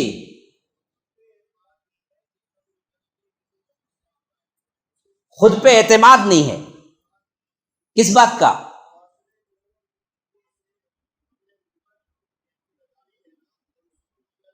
یعنی خود کے اعتماد نہیں ہے، مسلمان ہونے پر ہم جواب دے کے ان کو مطمئن کر سکیں اور ہم اپنے اسلام پہ قائم رہ سکیں، یہ بولنا چاہتے ہیں۔ ہاں یہ سب جوابات ہیں، لیکن اصل جواب کیا ہے میرے بھائیو؟ محاسن اسلام کا ادراک نہیں ہے۔ یہ سب ایک ایک جواب ہے جنہوں نے کہا، اصل جواب اس کا کیا ہے؟ آپ نے بالشعور اسلام قبول نہیں کیا، محاسن اسلام، اسلام کتنا خوبصورت دین ہے یہ پتہ نہیں ہے، اگر پتہ ہو تو کیوں جو خوبصورت ترین دین کو چھوڑ کے وہ بدصورت دین پہ جاتا؟ اسے پتہ نہیں ہے نا جی۔ ہاں میں ایک طرف کاغذ رکھتا ہوں، ایک طرف 500 کی نوٹ رکھتا ہوں، آپ کہتا ہوں کہ بھائی جو قیمتی ہے اٹھا لو، تو کون بدبخت ہے جو پیپر کو اٹھائے گا؟ ہاں ہر کوئی 500 کی نوٹ کو اٹھائے گا کیونکہ معلوم ہے اس کے فائدے کیا ہیں، 500 میں وہ کیا کیا لے گا۔ ہاں وہی دیوانہ پاگل یا بچہ اٹھائے گا پیپر کو جسے 500 کی نوٹ کی قدر نہیں۔ آج چھوٹا بچہ بھی بڑا قدر والا ہے، اسے دنیا بڑی سکھاتے ہیں، وہ بھی نہیں چھوڑے گا پیپر کو، پیپر پھینک دے گا۔ ہاں چھوٹے چھوٹے بچوں کو بھی ہم ذرا گفٹ دیتے ہیں تو پیپر دیتے ہیں تو السلام علیکم بولتا ہوں، انہیں نوٹ دیے تو خوش ہو کر رکھ لیتا جیب میں۔ وہ نوٹ کی پہچان بچے کو بھی ہے۔ بھائی جو چیز خوبصورت ہو، وہ سامنے آپ کی کھڑی ہوئی ہو، وہ آپ کی پہلے سے ملکیت ہو، آپ اس کو چھوڑ کے بدصورتی کو کیوں قبول کریں گے جی؟ یہ نیچر کے خلاف ہے نا۔ آپ خوبصورت ترین دین میں رہتے ہوئے اللہ نے بفضلہ تعالی، خود اللہ نے پیدائشی طور پر مسلمان بناتے ہوئے تم چھوڑ کے، یا تمہارے گھر کا کوئی فرد چھوڑ کے، ہماری لڑکیاں چھوڑ کے جا رہی ہیں، تو اللہ کی قسم دوبارہ سہبارہ اللہ کی قسم کھا کے کہتا ہوں انہیں اسلام کتنا خوبصورت ہے پتہ نہیں ہے۔ پتا ہوتا تو ہرگز نہ جاتی. کون بیوقوف کرے گا؟ ادھر آپ ایک خوبصورت لڑکی کو کھڑا کریں اور ادھر کالی کلوٹی حبشی کو کھڑا کریں اور ایک ادنا ترین نارمل عام انسان کو کھڑا کریں، کہیں کہ چوز کرو دونوں میں سے، تو کون کالی کلوٹی پاگل کو اٹھائے گا؟ وہ کہے گا کہ یہ خوبصورت لڑکی مجھے دے دو. اور آپ کہیں کہ بھائی یہ خوبصورت لڑکی تیرا حق ہے، جو بچپن میں جب تھا تبھی تیرا نکاح کر دیا گیا، جا تیرے لے لے، تو بولے گا نہیں مجھے جب پاگل پسند ہے میں لے کے جا رہا ہوں. بولے گا کیا؟ پاگل نہیں ہوگا وہ.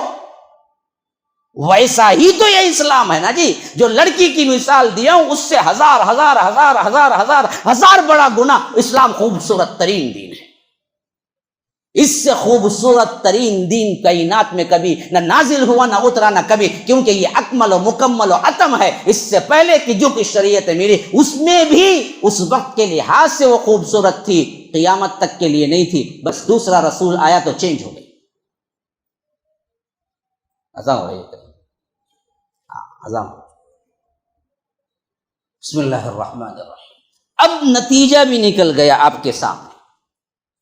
اسباب، سب سے اہم ترین سبب یہی ہے کہ اسلام کو آپ نے پڑھا ہی نہیں اس حیثیت سے کہ یہ خوبصورت ترین دین ہے. آپ کو بلا شعور کے یہ مل گیا اور آپ نے عام مذاہب کے طور پر، جیسے آپ نے سوچا کہ ہندو ایک مذہب ہے، عیسائی ایک مذہب ہے، نصرانی ایک مذہب ہے، یہودی ایک مذہب ہے، فلاں فلاں، ایسا ہی ایک مذہب اسلام ہے. بس ان کے اور ہمارے درمیان کیا بیوٹیز ہیں اس کو کبھی آپ نے جانا ہی نہیں، خاندان میں بتایا ہی نہیں، کالج کی لڑکی کو پتہ ہی نہیں، لڑکے کو پتہ ہی نہیں. اس واسطے انہوں نے سمجھا کہ اس میں رہے تو کیا، نکل گئے تو کیا، اس سے کوئی فرق پڑنے والا نہیں ہے. اصل چیز تو محبت ہے. مجھے میرے دل کی، میرے آرام کی، میرے پسند کی محبت مل گئی. اس محبت میں میں دین چھوڑوں نہ چھوڑوں اس سے کوئی فرق نہیں. میری زندگی بننے کے لیے میری محبت ہے. مجھے لڑکا ملا یا لڑکی ملی، جو بھی ہے، محبت کے خاطر دین کو لات مارو، نکلو جاؤ، کیونکہ ہمیں اس کے فضائل معلوم ہی نہیں. یہ اصل سبب ہے. علاج کیا ہے؟ اب یہ اہم ترین موضوع ہے میرا پورے مجموعے کا آخری اینڈنگ پوائنٹ. شیخ حاکم میرے کان میں کہے تھے کہ 8-10 تک بول سکتے ہیں ہمارے شیخ محترم. اب کوئی واج دیکھے نہ دیکھے، میں دیکھنے والا نہیں ہوں، میں شیخ کے حکم کا پابند ہوں. انہوں نے کہا 8-10 تک بول سکتے، کیونکہ جو انتظامات منتظمین مجھے بولتے ہیں نا اس حساب سے میں کرتا ہوں. تو بھی کرنے کے بعد کوئی آتا، مول صاحب بہت لمبا کھینچ ڈالے، مول صاحب ذرا شارٹ کرنا تھا. اب میں کیا بولوں بھائی، اب مجھے کیا پتا. وہ بولے کہ مجھے ٹائم دیے، ٹائم کے مطابق میں بولا، پھر بھی کسی کو چین نہیں آتا. وہی شادی خانے میں جاؤ، 2 گھنٹے نہیں 3 گھنٹے رہتا بیوقوف کھانے کے واسطے. کھاتا بیٹھتا پھر کھاتا پھر باتاں کرتا پھر کھاتا. وہاں ٹائم جاتا اسے نظر نہیں آتا. کتنا وقت ہے جو برباد گزارتے ہیں. لیکن ہم 10-15 منٹ اوپر نیچے لے لیے نا، اتل قتل ہو جاتا. کیا مولوی صاحب ایسا کرتے ہی نا، گویا کہ کیا انگاروں میں بٹھایا گیا ہے، ہاں کانٹوں میں بٹھایا گیا ہے گویا کہ. یہ ہمارے دین کے ساتھ کا معاملہ کتنے جگہ سنتا ہوں پتہ ہے. جب بھی ختم کرتا ہوں کوئی نہ کوئی آتا ہے بڑی نصیحت کے اندر، مولانا بہت اچھا بیان تھا، شکر. نہیں ذرا لمبا کر دیے، ذرا دیکھنا، رعایت رکھو ذرا. اچھا بھائی ماشاء اللہ، شکر. اس کے لیے بھی شکریہ ادا کرتے ہیں. کیا کریں گے، ہاں بول کے بھی برا ہونا ہے. ہماری حالت ایسی ہے. 3 گھنٹے کا پکچر آنکھ پلک جھپکتے دیکھتا ہے آج کا نوجوان.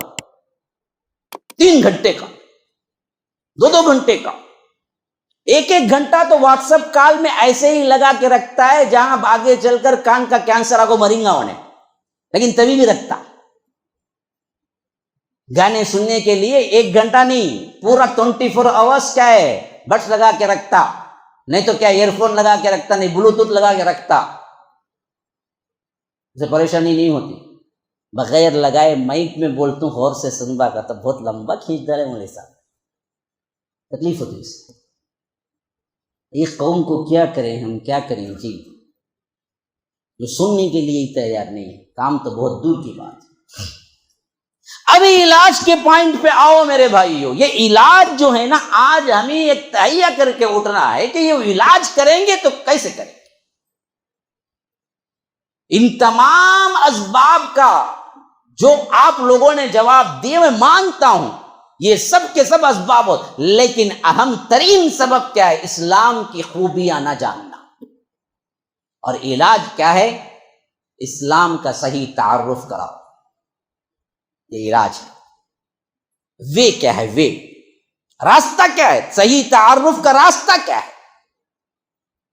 صحیح تعارف کا نعرہ تو ہر کوئی لگا رہا ہے، لیکن صحیح تعارف کا راستہ کیا؟ کس وے سے آپ صحیح تعارف کروائیں گے؟ صحیح تعارف کا راستہ جیسا ہی کسی نے کہا تھا سیرت النبی صلی اللہ علیہ وسلم ہے۔ محبت سکھاؤ، کسی سے کرنا ہے تو یاد رکھو وہ ذات اقدس سے کرو جس کو رب نے فرمایا کہ مجھ سے بھی محبت کرنا ہو تو اس وقت تک کامل نہیں ہو سکتی جب تک کہ میرے حبیب سے محبت نہ کرو۔ یہ محبت سکھانے کی چیز ہے، سکھاؤ، اس کو سکھاؤ۔ السلام علیکم ورحمۃ اللہ وبرکاتہ۔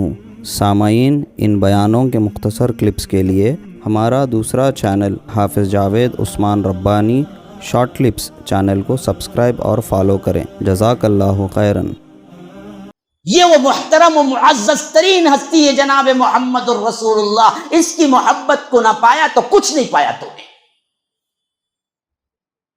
ان کی محبت تیرے دل میں نہیں ہے تو پھر تجھے دل نہیں ہے۔ ہاں، وہ دل نہیں ہے جس میں جناب محمد الرسول اللہ صلی اللہ علیہ وسلم کی محبت نہیں ہوگی۔ اور محبت کب پیدا ہوتی ہے؟ جانکاری سے محبت پیدا ہوتی ہے، انجانے میں کوئی محبت پیدا نہیں ہوتی۔ تو جانکاری سکھاؤ۔ جناب محمد الرسول اللہ صلی اللہ علیہ وسلم انسانیت کے لیے رحمت تھے، رحمت جسے رب العالمین نے خود کہہ دیا کہ وما ارسلناک الا رحمتا للعالمین، ہم نے نہیں بھیجا مگر آپ کو سارے عالموں کے لیے رحمت بنا کر، صرف انسانوں کے لیے نہیں بلکہ چرند و پرند کے لیے بھی رحمت، جانوروں کے لیے بھی رحمت، جمادات کے لیے بھی رحمت، نباتات کے لیے بھی رحمت، سمندر کی مچھلیوں کے لیے بھی رحمت، پانی کے لیے بھی رحمت، آبشاروں کے لیے بھی رحمت، پہاڑوں کے لیے بھی رحمت، فضاؤں کے لیے بھی رحمت، ہواؤں کے لیے بھی رحمت۔ کہاں ان کی رحمت نہیں ہے؟ جیسے جہاں کا رب رب العالمین ہے، الحمدللہ رب العالمین، ویسے ہی جہاں کے حبیب وما ارسلناک الا رحمت للعالمین ہے، سارے عالموں کے لیے رحمت ہے۔ وہ ہستی اگر تمہیں مل گئی اور ان سے تو نے تعلق جوڑ لیا تو پھر ان جیسی خوبصورت ترین ہستی سے محبت کرنے کے بعد کون سی محبت باقی رہ جاتی ہے کہ دوسرے سے کرے؟ یہ محبت سکھاؤ۔ ابھی پتہ ہی نہیں ہے کہ انہوں نے کیا قربانیاں دی ہیں ہمارے لیے۔ پوری رات رویا تو کن کے لیے رویا جی؟ کبھی آپ نے سوچا؟ اللہ کے رسول صلی اللہ علیہ وسلم تہجد میں کھڑے ہوتے تو پاؤں مبارک ورم کر جاتے، اتنی دیر کھڑے ہوتے کہ پاؤں پھوک جاتے، ورم ہو جاتا۔ روتے تو ایسے روتے کہ سجدہ کرنے کی جگہ بھیگ جاتی۔ کبھی روتے روتے لیٹتے تھوڑی دیر کے لیے تو لیٹنے کی پوری جگہ بھیگ جاتی، آنسوؤں سے تر ہو جاتی۔ میں پوچھتا ہوں کس کے لیے روتے رہے بھائی؟ کیا کمی رکھی اللہ نے جس کے لیے روتے رہے؟ مال کی کمی تھی، اولاد کی کمی تھی، دنیا میں کوئی چیز نہیں ملنے کی حسرت تھی، کیا تھی بھائی؟ اللہ کے رسول کو کیا نہیں ملا؟ کیا نہیں ملا جس کے لیے روتے رہے؟ اللہ تبارک و تعالی نے فرمایا کہ آپ حکم دیں، آپ بتائیں تو میں اطراف و اکناف کی تمام وادیاں سونے کے بنا دوں۔ آپ کو کیا نہیں ملا؟ دنیا کی کون سی ایسی چیز تھی جو نہ ملی انہیں؟ رب نے منتخب کیا پیار کرنے کے لیے نا جی۔ ان کی حیثیت کو آپ سمجھ سکیں گے؟ جسے رب نے منتخب کیا پیار کرنے کے لیے، رب نے خلیل بنایا اپنا۔ ہاں، جیسے حضرت عمر کا فلسفہ ہے نا کہ ہم سب نے اسلام کو چاہا، اسلام نے عمر کو چاہا، اسی واسطے ہم سب مراد اسلام ہیں، ہم سب مرید اسلام ہیں، ہم چاہنے والے ہیں۔ ایک شخصیت حضرت عمر ہیں جو مراد اسلام ہے، اسلام نے ان کو چاہا۔ ویسے ہم سب اللہ کی محبت کے لیے آگے بڑھ کے رونے والے ہیں، ڈرنے والے ہیں، پکارنے والے ہیں، لینے والے ہیں۔ اللہ نے خود منتخب کر کے محبت اور خلیل بنایا تو یہ جناب محمد رسول اللہ صلی اللہ علیہ وسلم کو بنایا۔ جیسے روایت ہے کہ لو کنت متخذا خلیلا لاتخذت ابا بکر خلیلا، اگر میں اپنی زندگی میں کسی کو خلیل بناتا تو اللہ کے رسول صلی اللہ علیہ وسلم نے فرمایا ابو بکر کو بناتا، لیکن ابو بکر کو کس لیے نہیں بنایا؟ اس واسطے کہ اللہ نے مجھے خلیل بنایا۔ خلیل ایک ہی ہوتا ہے زندگی، تو اللہ نے جب مجھے خلیل بنا لیا اپنا تو میں کسی اور کو خلیل نہیں بنا سکتا۔ اسی واسطے فرمایا کہ ابو بکر میرے بھائی ہیں، میرے خلیل نہیں ہو سکتے، کیونکہ اللہ میرا خلیل ہے۔ خلیل کون ہے؟ جگری دوست کو بولتے ہیں۔ جگری دوست تو ہزاروں ہوتے ہیں، لیکن جگری دوست ایک ہی ہوتا ہے، جس سے آپ ہر بات شیئر کرتے ہیں، جسے ہر وقت یاد کرتے ہیں۔ تو اللہ نے محمد الرسول اللہ کو خلیل بنایا اپنا۔ تو جب اللہ نے خلیل بنایا تو اس سے خوبصورت ترین ہستی کون سی ہوگی جی؟ تو جب اللہ تبارک و تعالی خود خلیل بنا لیا تو دنیا کی انہیں کیا ضرورت تھی؟ کون سی چیز اٹکی ہوئی تھی جس سے رو رو کے وہ مانگتے رہے کہ اللہ مجھے فلاں نہیں ملا دے دے، اللہ مجھے فلاں نہیں ملا دے دے، اللہ مجھے فلاں تنگی ہے دے دے؟ نہ نہ نہ، سب کچھ تو تھا، پکارتے پوچھتے دے دیتا، پھر بھی پوری رات کھڑے ہو کے روئے، پوری رات کھڑے ہو کے پاؤں میں ور میں مبارک آ گئے، پوری رات روتے رہے۔ تو کیوں جی روتے رہے؟ سوال کا جواب یہ نکلا کہ ہمارے لیے روتے رہے، ہمارے لیے روتے رہے، ہم کہیں جہنم میں نہ چلے جائیں، ہماری مغفرت کے لیے روتے رہے۔ اتنا محبت تو ہمارے باپ دادا بھی ہم سے نہیں کر سکتے جتنی محبت اللہ کے رسول نے ہم سے کی ہے۔ یہ محبت تم نے کبھی سکھائی اپنے بچوں کو؟ کبھی بٹھا کے بتایا کہ بیٹا میرے سے محبت تمہاری نہ ہو تو نہ ہو، کوئی مسئلہ نہیں، جناب محمد الرسول اللہ کی محبت بڑی عظمت ہے، اگر تم دل میں ان کی محبت محسوس نہ کرتے تمہارا جینا بیکار ہے۔ بچوں کو سکھایا تم نے محبت رسول؟ کہاں سکھایا ہے؟ کہاں سکھایا ہے؟ ایسی محبت سکھاؤ کہ بچہ پوچھ کے دیکھے کہ اللہ کے رسول داڑھی کیسے رکھتے تھے، اللہ کے رسول بال کیسے رکھتے تھے، اللہ کے رسول کپڑے کیسے پہنتے تھے، اللہ کے رسول چلتے کیسے تھے، اللہ کے رسول سوتے کیسے تھے، اللہ کے رسول ہنستے کیسے تھے، اللہ کے رسول کھاتے کیسے تھے۔ بچے خود پوچھیں باپ سے کہ یہ محبت کی علامت ہے، جیسے وہ کرتے ہم بھی کرتے۔ ابا کیسے کرتے تھے بتاؤ؟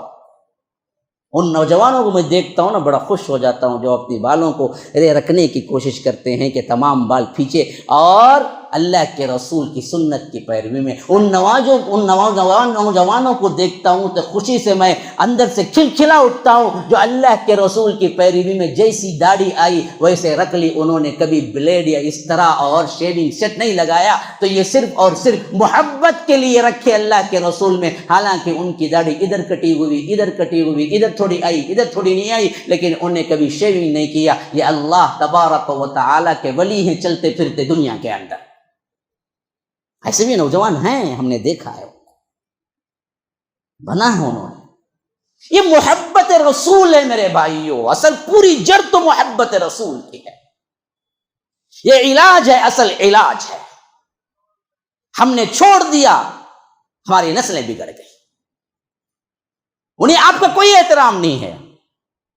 اگر تم نے رسول اور رب العالمین کا احترام دیا ہوتا تو وہ گھر کو چھوڑ کے نہ جاتی کسی اور غیر نت و خیرے کے ساتھ محبت کے نام پر، عشق کے نام پر، اور مرتد نہیں ہوتی۔ اس واسطے ہوئی تو ہم تو ہے ہی گنہگار، ہمارے پاس لحاظ کیا رکھے گا؟ اگر ہم گنہگار ہوتے ہوئے بھی اللہ اور اس کے رسول کی محبت سکھا دیتے تو کل کے دن اگر آزمائش کا کوئی مرحلہ آتا اور کوئی لڑکا انہیں پکار کے لے جاتا، تبھی بھی وہ اللہ اور اس کے رسول کی خاطر اپنے پیروں میں زنجیریں ڈال دیتے، باہر نہ نکلتے۔ لیکن اپنی اولاد کو ہم نے سکھایا ہی کیا ہے؟ ہم نے کھانا سکھایا، ہم نے پیٹ بھرنا سکھایا، ہم نے ایجوکیشن سکھایا، ہم نے دنیا میں لڑنا سکھایا، ہم نے تجارت سکھائی، ہمیں جینا سکھایا، ہمیں علاج کے لیے ٹیبلٹ کون سی لینی سکھائی، یہ سب تو سکھایا ہم نے اپنے بچوں کو، لیکن سکھایا نہیں تو سیرت کبھی سکھائی نہیں، اس اسلام کی خوبیوں کو کبھی نہیں سکھایا کہ بیٹا یہ سب سے بڑی نعمت ہے، میرا کچھ نہیں ہے، میں آج رہوں کل مر جاؤں، باپ کا ماں کا کچھ نہیں ہے، آج رہوں کل مر جائیں، بیٹا یاد رکھو یہ اس دین کو کبھی نہ چھوڑنا، خوبصورت ترین دنیا کا یہی دین ہے، اس کو مان لو، میری نافرمانی کوئی نافرمانی نہیں، اللہ کی نافرمانی نہ کرنا، میری محبت کوئی محبت نہیں، اللہ کے رسول سے محبت کبھی نہ چھوڑنا، یہ ہم نے سکھایا کبھی؟ بچوں کو بٹھا کے سمجھایا کبھی؟ ہمارے رسول نے کتنی قربانیاں دی ہیں تمہارے لیے بیٹا، جتنی میں تمہارے ساتھ رحم و کرم سے پیش آتا ہوں یہ میری خواہش نہیں ہے، میرے رسول نے مجھے پابند کیا ہے کہ بچوں کے ساتھ اچھا پیش آؤ، مت مارو، انہیں شفقت کرو، میں جو کچھ بھی کر رہا ہوں یہ اللہ کے رسول کے فرمان پہ کر رہا ہوں، میری اپنی کوئی بیوٹی نہیں۔ 10 مرتبہ تم بیوی کو بولو دیکھو تمہاری بد زبانی کے باوجود بھی میں تمہارے ساتھ اچھا سلوک کرتا ہوں، تو میری کوئی بیوٹی نہیں، یہ رسول کی حکمت بری باتیں ہیں جو ہم نے سکھائے ہیں، اللہ کے رسول نے ہمیں سکھایا، تو ہم آپ کے ساتھ اچھا سلوک کرتے ہیں، تو یہ احسان میں نہیں ہوں احسان کرنے والا، تم پہ احسان کرنے والے جناب محمد الرسول اللہ ہیں، ان سے محبت کرو، تو پھر تمہاری بیوی کبھی چھوڑ کے جائے گی کسی غیر کے ساتھ؟ لیکن ہم نے سکھایا ہی نہیں، کبھی ہم نے کبھی بتایا ہی نہیں ان الفاظ میں کہ یوں ہے محبت رسول، یوں ہے محبت رسول۔ یہی اصل کاز ہے آج، وہ محبتیں پیدا کرو جو اصحاب رسول اللہ نے پیدا کی تھی۔ غزوہ احد کا موقع ہے، آخری بات ہے، غزوہ احد کا موقع ہے، اللہ کے رسول صلی اللہ علیہ وسلم شہید کر دیے گئے، یہ نیوز، یہ خبر غلط افواہ پہنچتی ہے، پھیلتی مدینے تک پہنچ جاتی ہے، اور وہاں سے ایک عورت پریشانی کے عالم میں بھاگتی دوڑتی نکل کے آتی ہے، پوچھتی ہے اللہ کے رسول صلی اللہ علیہ وسلم کی کچھ خبر دے دو۔ چند صحابہ ملتے ہیں، پوچھتی ہے اللہ کے رسول صلی اللہ علیہ وسلم کی کیا خبر؟ میں نے سنا ہے شہید ہو گئے۔ وہ صحابہ خود پتہ نہیں، کیونکہ اتنا افراتفری کا عالم ہوتا ہے غزوہ احد میں ایک موقع پر کہ کسی کو کچھ پتہ نہیں ہوتا کہ حال کیا ہے، تو ایسے میں بعض صحابہ جو پہلے ملتے ہیں وہ کہتے ہیں کہ اللہ کے رسول کی صحیح خبر ہمارے پاس بھی نہیں ہے، لیکن اتنی خبر تو ہے کہ تمہارا شوہر میرے ہی ساتھ لڑ رہا تھا، اتنی خبر تو ہے کہ تمہارے شوہر شہادت پا چکے ہیں۔ وہ کہتی ہے کہ کوئی مسئلہ نہیں، لیکن مجھے اتنا بتاؤ کہ محمد الرسول اللہ صلی اللہ علیہ وسلم کیسے ہے؟ کوئی جواب نہ ملتا، آگے بڑھتے ہیں۔ اگلے کچھ صحابہ اسی احد کے راستے میں ملتے ہیں، وہاں سے پوچھتی ہے کہ بتاؤ محمد الرسول اللہ کیسے ہیں؟ وہ صحابہ کے بھی جواب یہی ہوتا ہے، ہمیں پتہ نہیں کہ اللہ کے رسول صلی اللہ علیہ وسلم کی صحیح خبر کیا ہے، افراتفری کا عجیب ماحول تھا، لیکن ہم کو اتنا پتہ ہے کہ تمہارا بیٹا ہمارے ہی ساتھ لڑ رہا تھا، اور اس معاملے میں ہم شاہد ہیں کہ تمہارا بیٹا شہادت پا چکا ہے۔ تو عورت کہتی ہے کہ کوئی مسئلہ نہیں، مجھے اللہ کے رسول کی خبر دو، آگے بڑھ جاتی ہے۔ یہاں تک کہ تیسرا کچھ اور گروہ ملتا ہے، اس سے بھی پوچھتی ہے کہ مجھے بتاؤ جناب محمد الرسول اللہ صلی اللہ علیہ وسلم کا کیا حال ہے۔ وہ صحابہ کی جماعت بھی یہی کہتی ہے ہم کو پتہ نہیں صحیح طور پر کہ اللہ کے رسول کا حال کیا ہے، لیکن اتنا پتہ ہے کہ تمہارا بھائی ہمارے ہی ساتھ لڑ رہا تھا اور وہ شہادت پا چکا ہے، اور وہ ہم نے آنکھوں سے دیکھا۔ کہا کہ کوئی مسئلہ نہیں، مجھے صرف یہ بتاؤ کہ محمد الرسول اللہ کیسے ہے۔ آگے بڑھتے ہیں تو چوتھا کچھ اور گروپ ملتا ہے جو انہیں باپ کی شہادت کی خبر دیتا ہے، وہ کہتے ہیں کہ کوئی مسئلہ نہیں، مجھے بتاؤ جناب محمد الرسول اللہ کیسے ہیں۔ ایک ہی وقت میں ایک صنف نازک ایک عورت پر اس کے بیٹے کی شہادت، اس کے شوہر کی شہادت، اس کے بھائی کی شہادت، اس کے باپ کی شہادت، وہ سب کچھ معنی نہیں رکھتے، محبت کے یہ عالم۔ آگے بڑھتے ہیں، جناب محمد الرسول اللہ صلی اللہ علیہ وسلم کے بارے میں پوچھتے تو جب قریب پہنچ جاتے ہیں، صحابہ کا وہ گروہ ملتا ہے جو کہتا ہے کہ آپ فکر نہ کریں، ہاں زخم چوٹ آئی ہے، لیکن اللہ کے رسول صحیح و سالم ہیں، اللہ کے رسول زندہ ہیں، اور اللہ کے رسول کو بس چوٹ آئی ہے۔ تو وہ صحابیہ پکار اٹھتی ہے کل مصیبت بعدک جلل، پوری مصیبتیں اگر آپ صحیح و سلامت ہیں تو سب بیکار ہے میرے ساتھ۔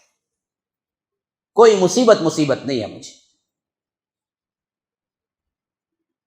یہ محبتیں کہاں گئی؟ یہ محبتیں کہاں گئی؟ اپنی بچیوں کے دلوں میں ٹٹول کے دیکھو جناب محمد الرسول اللہ کی محبت کہاں ہے۔ اپنی بیویوں کے دلوں میں ٹٹول کے دیکھو جناب محمد الرسول اللہ کی محبت کہاں ہے۔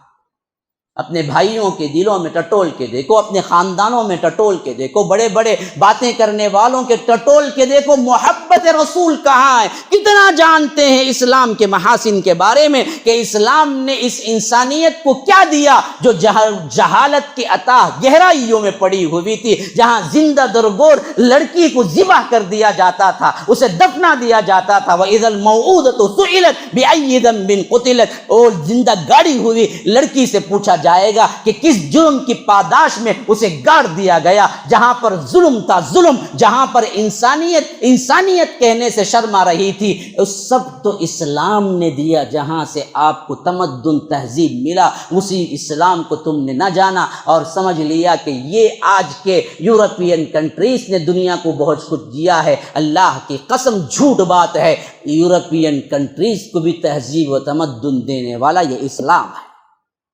ورنہ تو جب اسلام نے تمدن کے آخری منازل طے کر رہے تھے، یورپین کنٹریز کی گلیوں میں کیچڑ اتنا تھا کہ کوئی پاؤں رکھ کے چل نہیں سکتا تھا۔ آج سے 600 سال پہلے مورخ لکھتا ہے کہ جب یورپ کی گلیوں میں ہم چلتے تھے تو ہمارے پاؤں ٹخنے نہیں، گھٹنے تک بدبو اور سرانڈ اور کیچڑ میں اندر لت پت ہو جاتے تھے، اور کوئی ان گلیوں میں جانا پسند نہیں کر سکتا تھا۔ جو تمدن، جو تہذیب، جو کچھ انہوں نے سیکھا، بغداد کی گلیوں میں جب اسٹریٹ لائٹ ہوا کرتے تھے، اس وقت یورپ کی گلیوں میں اسٹریٹ لائٹ تو کیا، انہیں حاجت کیسے کرنا وہ بھی نہیں معلوم تھا۔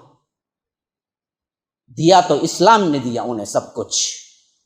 انہوں نے اسلام کے ظاہری تمام اعمال کو لے لیے، عقائد کو چھوڑ دیا، اور ہم نے سمجھا کہ یہی لوگ ہیں جو دینے والے۔ ہم سمجھے کہ جو کچھ ہم کو ملا تمدن ان سے ملا، اور ہم سمجھ گئے کہ یہ لوگ ہیں اصل، ان کی پیروی کر کے ہم بھی ترقی کر سکتے ہیں۔ ارے ان لوگوں نے ہم سے ہی قرضہ لیا، اور ہم نے سمجھ لیا کہ ان سے ہم قرضہ لے رہے ہیں۔ اگر وہ لوگ نہ ہوتے تو یاد رکھو تہذیب اسلام جو کچھ تمہیں دیا ہے وہ اپلائی کرتے تو آج ان سے زیادہ بہترین تمدن ہوتا، اگر مسلمان درمیان کے 600 سال میں نہ سوتے۔ میڈیکل فیلڈ کیا ہے آج؟ حرام کاری ہے۔ میڈیکل فیلڈ کیا ہے آج؟ کتنی دوائیں نشہ آور ہیں، کتنی دوائیوں میں نشہ ہے، کتنی دوائیوں کے عادی لوگ چھوڑ نہیں سکتے، مر جائیں گے۔ اور اس فیلڈ کے اندر کتنی ہیں جو مکاریاں کی جاتی ہیں، کتنے لوگوں کو مارا جاتا ہے۔ اگر یہ اسلامک لحاظ سے یہ فیلڈ آگے بڑھتی تو یاد رکھو پوری دنیا کے لیے رحمت ہوتی، لیکن ہم درمیان کے 600 سال سو گئے۔ ہمارے پہلے 600 سال جاگتے گزرے تو ہم 100 سال میں اتنے متمدن ہوئے، زکوٰۃ لے کے نکلنے والا ہوتا، لینے والا کوئی نہ ہوتا۔ ایسے نہیں کہہ رہا ہوں میں، بالکل صحیح تر تاریخ کی صحیح تر بات کہہ رہا ہوں۔ عمر بن عبدالعزیز کا دور 101 سے، عمر بن عبدالعزیز کا دور 99 ہجری تو 101، 2 سال حکومت کی انہوں نے، صرف 2 سال۔ ہاں 2 سال ہی وقت ملا، بدبختوں نے زہر دے کے مار دیا۔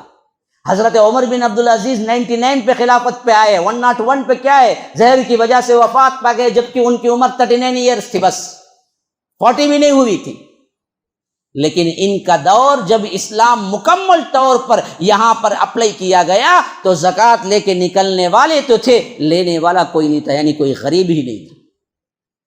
سب امیر تھے، سب خوشحال تھے، کسی کو دینے جاتے تو کہتے کہ مجھے ضرورت نہیں، میں خود نکالنے والا ہوں، مجھے کوئی ضرورت نہیں ہے۔ یہ محاسن آپ پڑھیں گے تو پتہ چلے گا نا جی۔ جہاں بچیوں کو زندہ دفنایا، جب طبرانی کی پہلی روایت آپ پڑھ کے دیکھیں، بالکل صحیح روایت۔ ایک صحابی آئے اللہ کے رسول صلی اللہ علیہ وسلم کے پاس، کہا کہ اللہ کے رسول اسلام لانے سے تمام گناہ معاف ہو جاتے ہیں؟ کہا کہ ہاں، اسلام قبول کیا۔ پھر روتے رہے۔ ان کا رونا دیکھ کے اللہ کے رسول صلی اللہ علیہ وسلم کو رونا آ گیا۔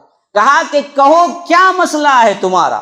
کہا کہ اللہ کے رسول ڈر تو یہ رہا ہوں کہ اسلام تو قبول کر لیا لیکن کیا میرا یہ گناہ بھی معاف ہو جائے گا؟ اللہ کے رسول صلی اللہ علیہ وسلم نے پوچھا کون سا گناہ؟ کہا کہ اللہ کے رسول میری آپ بیتی سناتا ہوں۔ جاہلیت کے زمانے میں نے شادی کی ایک عورت سے شادی کر کے کسی کام کی وجہ سے بزنس کا سفر پہ نکلا تو اس وقت میری عورت حمل سے تھی اور میں چلا گیا سفر پہ۔ وہاں کے اسفار 6 مہینے 1 سال کے ہوا کرتے تھے۔ وہ واپس آئے تقریباً 6 مہینے بعد یا آ کر 9 مہینے بعد کچھ بھی ہو، میرے کیف جب میں آیا تو دیکھا تو میری بیوی نارمل ہے۔ میں نے پوچھا تمہارے حمل کا کیا ہوا؟ تم تو حاملہ تھی، کیا پیدا ہوا؟ اس نے کہا کہ ایک مردہ بچہ پیدا ہوا جس کو ہم نے دفنا دیا۔ بات آئی گئی ہو گئی، میں بھی سمجھا کہ کوئی مردہ اولاد میری پیدا ہوئی جسے دفن کر دیا گیا۔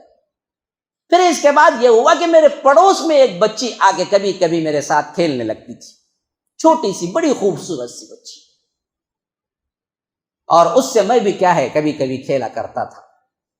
وہ آتی جاتی چھوٹی چھوٹی توتلی زبان سے بات کرتی، اتنی پیاری لگتی، یہاں تک کہ مجھے اتنی محبت ہو گئی کہ وہ کوئی دن نہیں آتی تو میں ضرور اپنی بیوی سے پوچھتا کہ وہ بچی کہاں جو آج نہیں آئی ہے؟ تو میں کہتی کہ میں بلا لے رہا تھا، تو جا کے وہ عورت بلا لے آتی، کچھ دیر کے لیے وہ کھیلتی چلے جاتی۔ جب میری عورت نے دیکھا کہ اتنی محبت کر رہے ہیں آپ اس بچی سے، تو ایک مرتبہ کہا کہ میں آپ کو سچ سچ کہانی بتاؤں؟ تو میں نے پوچھا کہ ہاں بتاؤ کیا ہے؟ کہا کہ میں جب حمل سے تھی، جب آپ نے سفر کیا تھا، اس وقت جو بچہ پیدا ہوا وہ مرا ہوا نہیں تھا، وہ یہی بچی تھی جو آج آپ اس سے کھیل رہے ہیں اور اس سے محبت کر رہے ہیں۔ مجھے بچی پیدا ہوئی اور اس بچی کے نام سے آپ زندہ دفن کر دیں گے، اس واسطے میں نے پڑوس میں بھیج دیا۔ آج میں دیکھ رہی ہوں کہ آپ اس سے محبت کر رہے ہیں، اس واسطے میں نے بتا دیا یہ آپ کی سگی بچی ہے۔ تو وہ صحابی کہتے ہیں کہ جیسے ہی میں نے سنا میرے دل میں آگ بھڑک اٹھی، نفرت کی ایک چنگاری بھڑک اٹھی، دل ندامت سے بالکل کہ جھک گیا، میں لڑکی کا باپ۔ پھر میں نے کیا کیا، بہانے ڈھونڈنے لگا۔ ایک وقت ایسا بھی آیا، میں نے کہا کہ بچی کو لاؤ ذرا سیر کرا کے لے آتا ہوں۔ میری بیوی دوڑتی بھاگتی گئی، بچی کو لے آئی، اور اس وقت بچی کو بھی معلوم تھا میں باپ ہوں، تو وہ ابو ابو بول کے مجھے بہت پیار سے پکارا کرتی تھی۔ میں نے کہا کہ چلو بیٹی جائیں گے، سیر کر کے آئیں گے، اور میں اس بچی کو اٹھایا، دور ریگستان میں آیا اور اس کو بٹھا کے خبر کھودنے لگا۔ جب وہ خبر کھودتے کھودتے مٹی اڑتی اور میرے داڑھی میں آ جاتی تو وہ بچی آ کے ابو جان کہتی، میری داڑھی سے مٹی صاف کرتی، یہاں تک کہ جب میں اچھی گہری طور پر خبر کھود چکا تو اس کو سامنے لایا اور پیچھے سے ایک دھکا دیا اور اندر گرا دیا اور مٹی ڈالنے لگا۔ وہ پریشان ہو کے کہتی رہی، ابا جان آپ میرے ساتھ کیا کر رہے ہیں؟ وہ بچی کی معصوم سی آواز بھی میرے دل کے اندر کچھ رمق دمق نہیں تھا، میرے دل کو بدلانے والی نہیں تھی، یہاں تک کہ میں اتنا سنگین ہو چکا تھا لڑکی کے معاملے میں کہ وہ مجھے شرم سے شرمسار کرے گی، میں اس کے لیے جھکنا پڑے گا۔ اس حیثیت سے میں جاہلیت کے زمانے میں اس کی چیخیں کے اوپر میں مٹی ڈالتا رہا، یہاں تک کہ اس کی آواز بند ہو گئی، مر گئی، دفن ہو گئی۔ آج بھی میں خواب میں سوچتا ہوں تو اس کی آوازیں میرے کانوں میں آتی ہیں تو میری نیند اڑ جاتی ہے۔ اے اللہ کے رسول، ایسے گناہ کو بھی کیا اسلام معاف کر دے گا؟ جب وہ صحابی اپنی کہانی سنا کہ یوں دیکھے تو اللہ کے رسول کے آنکھوں سے بھی آنسو جاری تھے۔ اللہ کے رسول صلی اللہ علیہ وسلم نے فرمایا، یہ بات جب میں صحابہ سے کہوں گا تب بھی تم سنا سکتے ہو؟ کہا کہ اللہ کے رسول میں سنانے کے لیے تیار۔ اللہ کے رسول نے تمام صحابہ کو بلایا، کہا کہ اس شخص کی کہانی سنو۔ پھر پھر سنایا اور پھر اللہ کے رسول رو پڑے، تمام صحابہ رو پڑے۔ ایک معصوم سی بچی کو ایک اپنے باپ پر رحم، اتنی سنگین جہالت تھی، اس جہالت سے بچیوں کو نکال کر اعلیٰ طور پر یہاں تک کہ کعبۃ اللہ کے پردے کی عظمت کے برابر عورت کو عزت دی تو جناب محمد الرسول اللہ صلی اللہ علیہ وسلم نے عزت دی، اس حد تک کہ حضرت حمزہ شہید ہوئی اور ان کی بچی کو پرورش کرنے کا معاملہ آیا تو ایک طرف حضرت علی نے کہا کہ میں کروں گا، ایک طرف حضرت جعفر نے کہا میں کروں گا، ایک طرف حضرت زید بن حارثہ نے کہا کہ میں کروں گا۔ کہاں وہ جاہلیت کا زمانہ جہاں بچی کو، اپنی بچی کو زندہ درگور کرنے والے تھے، کہاں یہ تمدن کا زمانہ جہاں اللہ کے رسول نے ایسی تعلیم دی عورتوں کے سلسلے میں، فرمایا کہ دو بچیوں کو بڑا کرے اور اس کو صحیح طور پر تربیت کرے پھر نکاح کر دے تو یاد رکھو اس کو میں جنت کی ضمانت دیتا ہوں۔ تین بچیوں کو بڑا کرے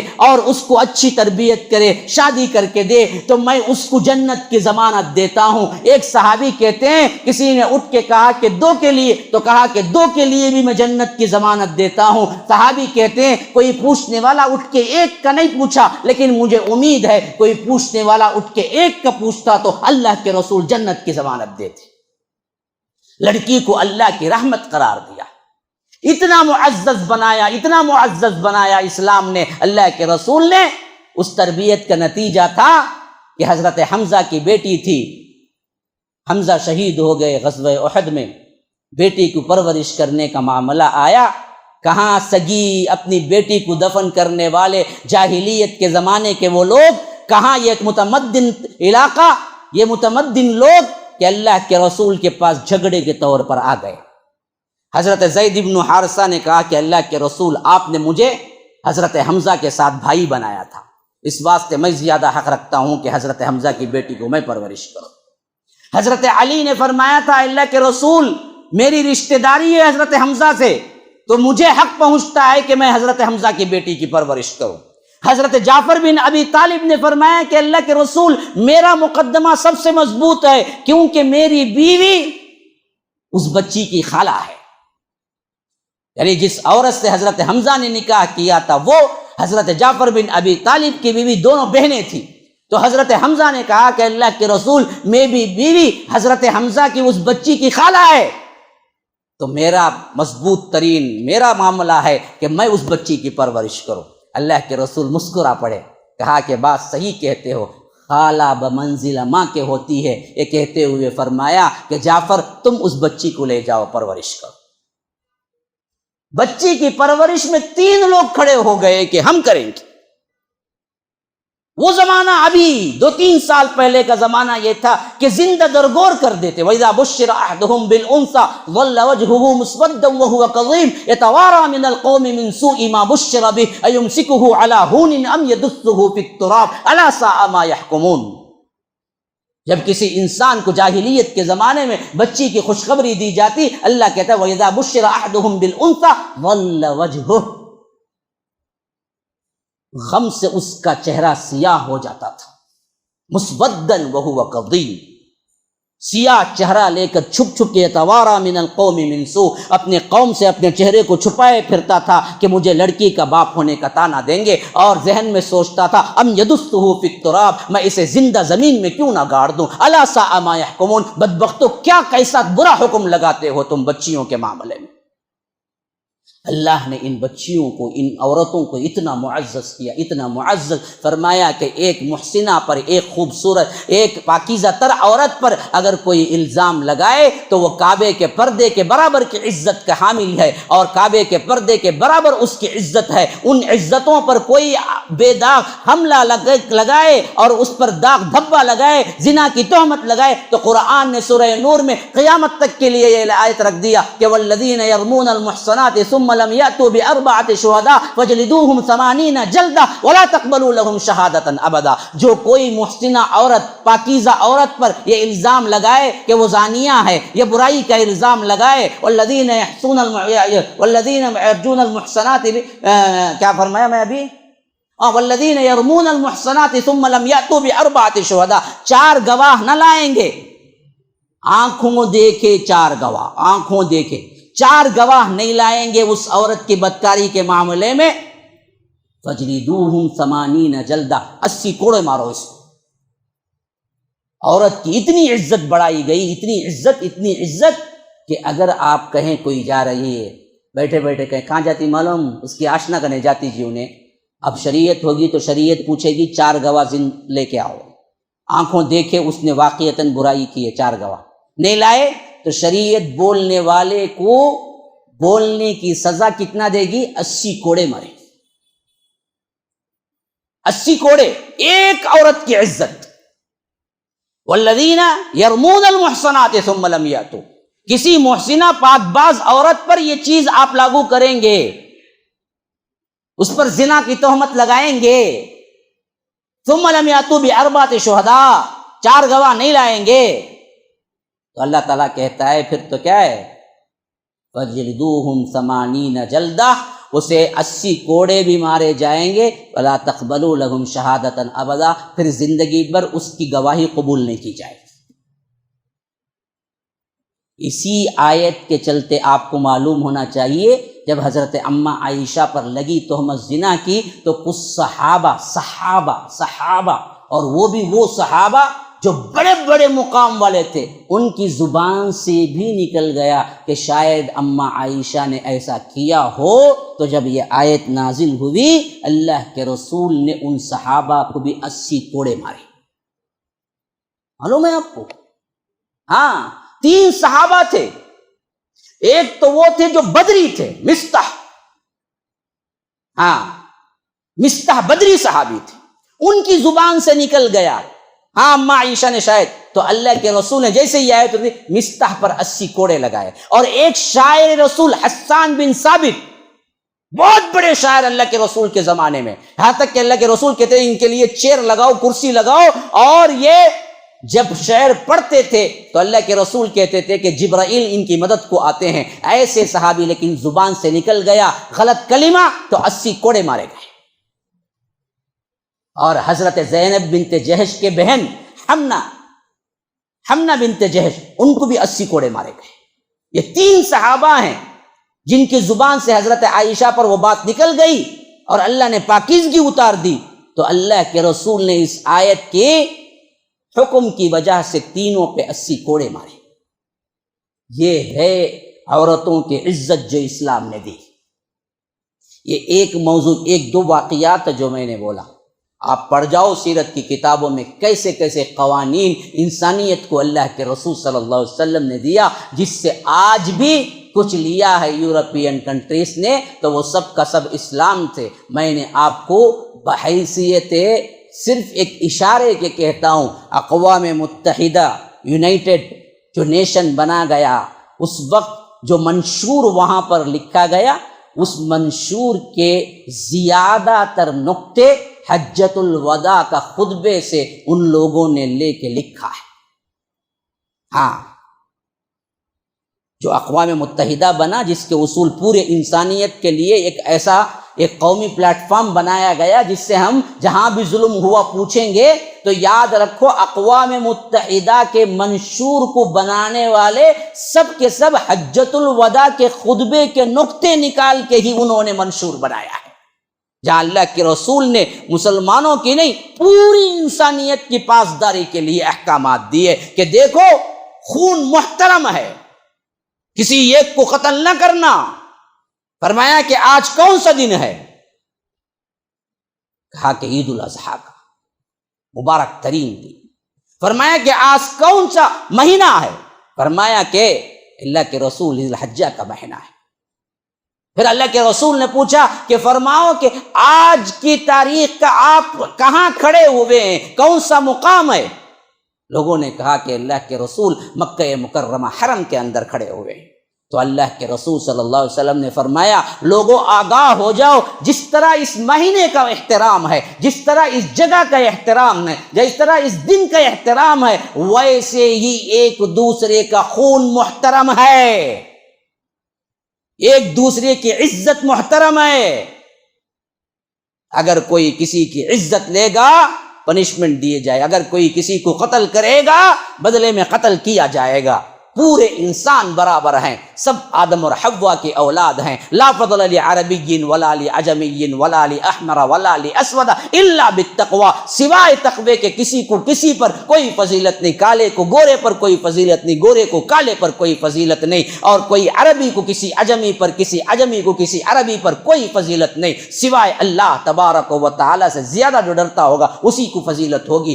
انسانیت کے سب سے اہم ترین منشور تو اللہ کے رسول نے دیے، جس کی پابندی کر کے آج یورپین کنٹریز انصاف کا نعرہ لگاتے ہیں، اور ہم لوگ اپنوں کو نہیں پہچان سکے، غیروں نے پہچانا ہے. ہاں تو ادھر ادھر کی نہ بات کر. شاعر بڑا خوبصورت کلمہ کہتا ہے، تو ادھر ادھر کی نہ بات کر، یہ بتا کہ قافلہ کیوں لٹا. تو ادھر ادھر کی نہ بات کر، یہ بتا کہ قافلہ کیوں لٹا. مجھے رہزنوں سے گلا نہیں، تیری رہبری کا سوال ہے. اپنوں نے غارت کیا ہے، غیروں نے نہیں. اپنے سدھر جائیں تو آپ بھی ہم سدھر سکتے ہیں.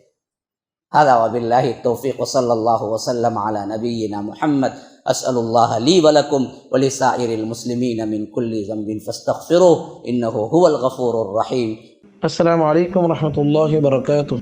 ناظرین و سامعین، بڑی خوشی و مسرت کے ساتھ اس بات کی اطلاع دی جاتی ہے کہ اب تک بحمد اللہ MSLA چینل کے ذریعے سے آپ فضیلت الشیخ حافظ جاوید عثمان ربانی حفظہ اللہ کے شارٹ کلپس اور اسٹیٹس سماعت کر رہے تھے.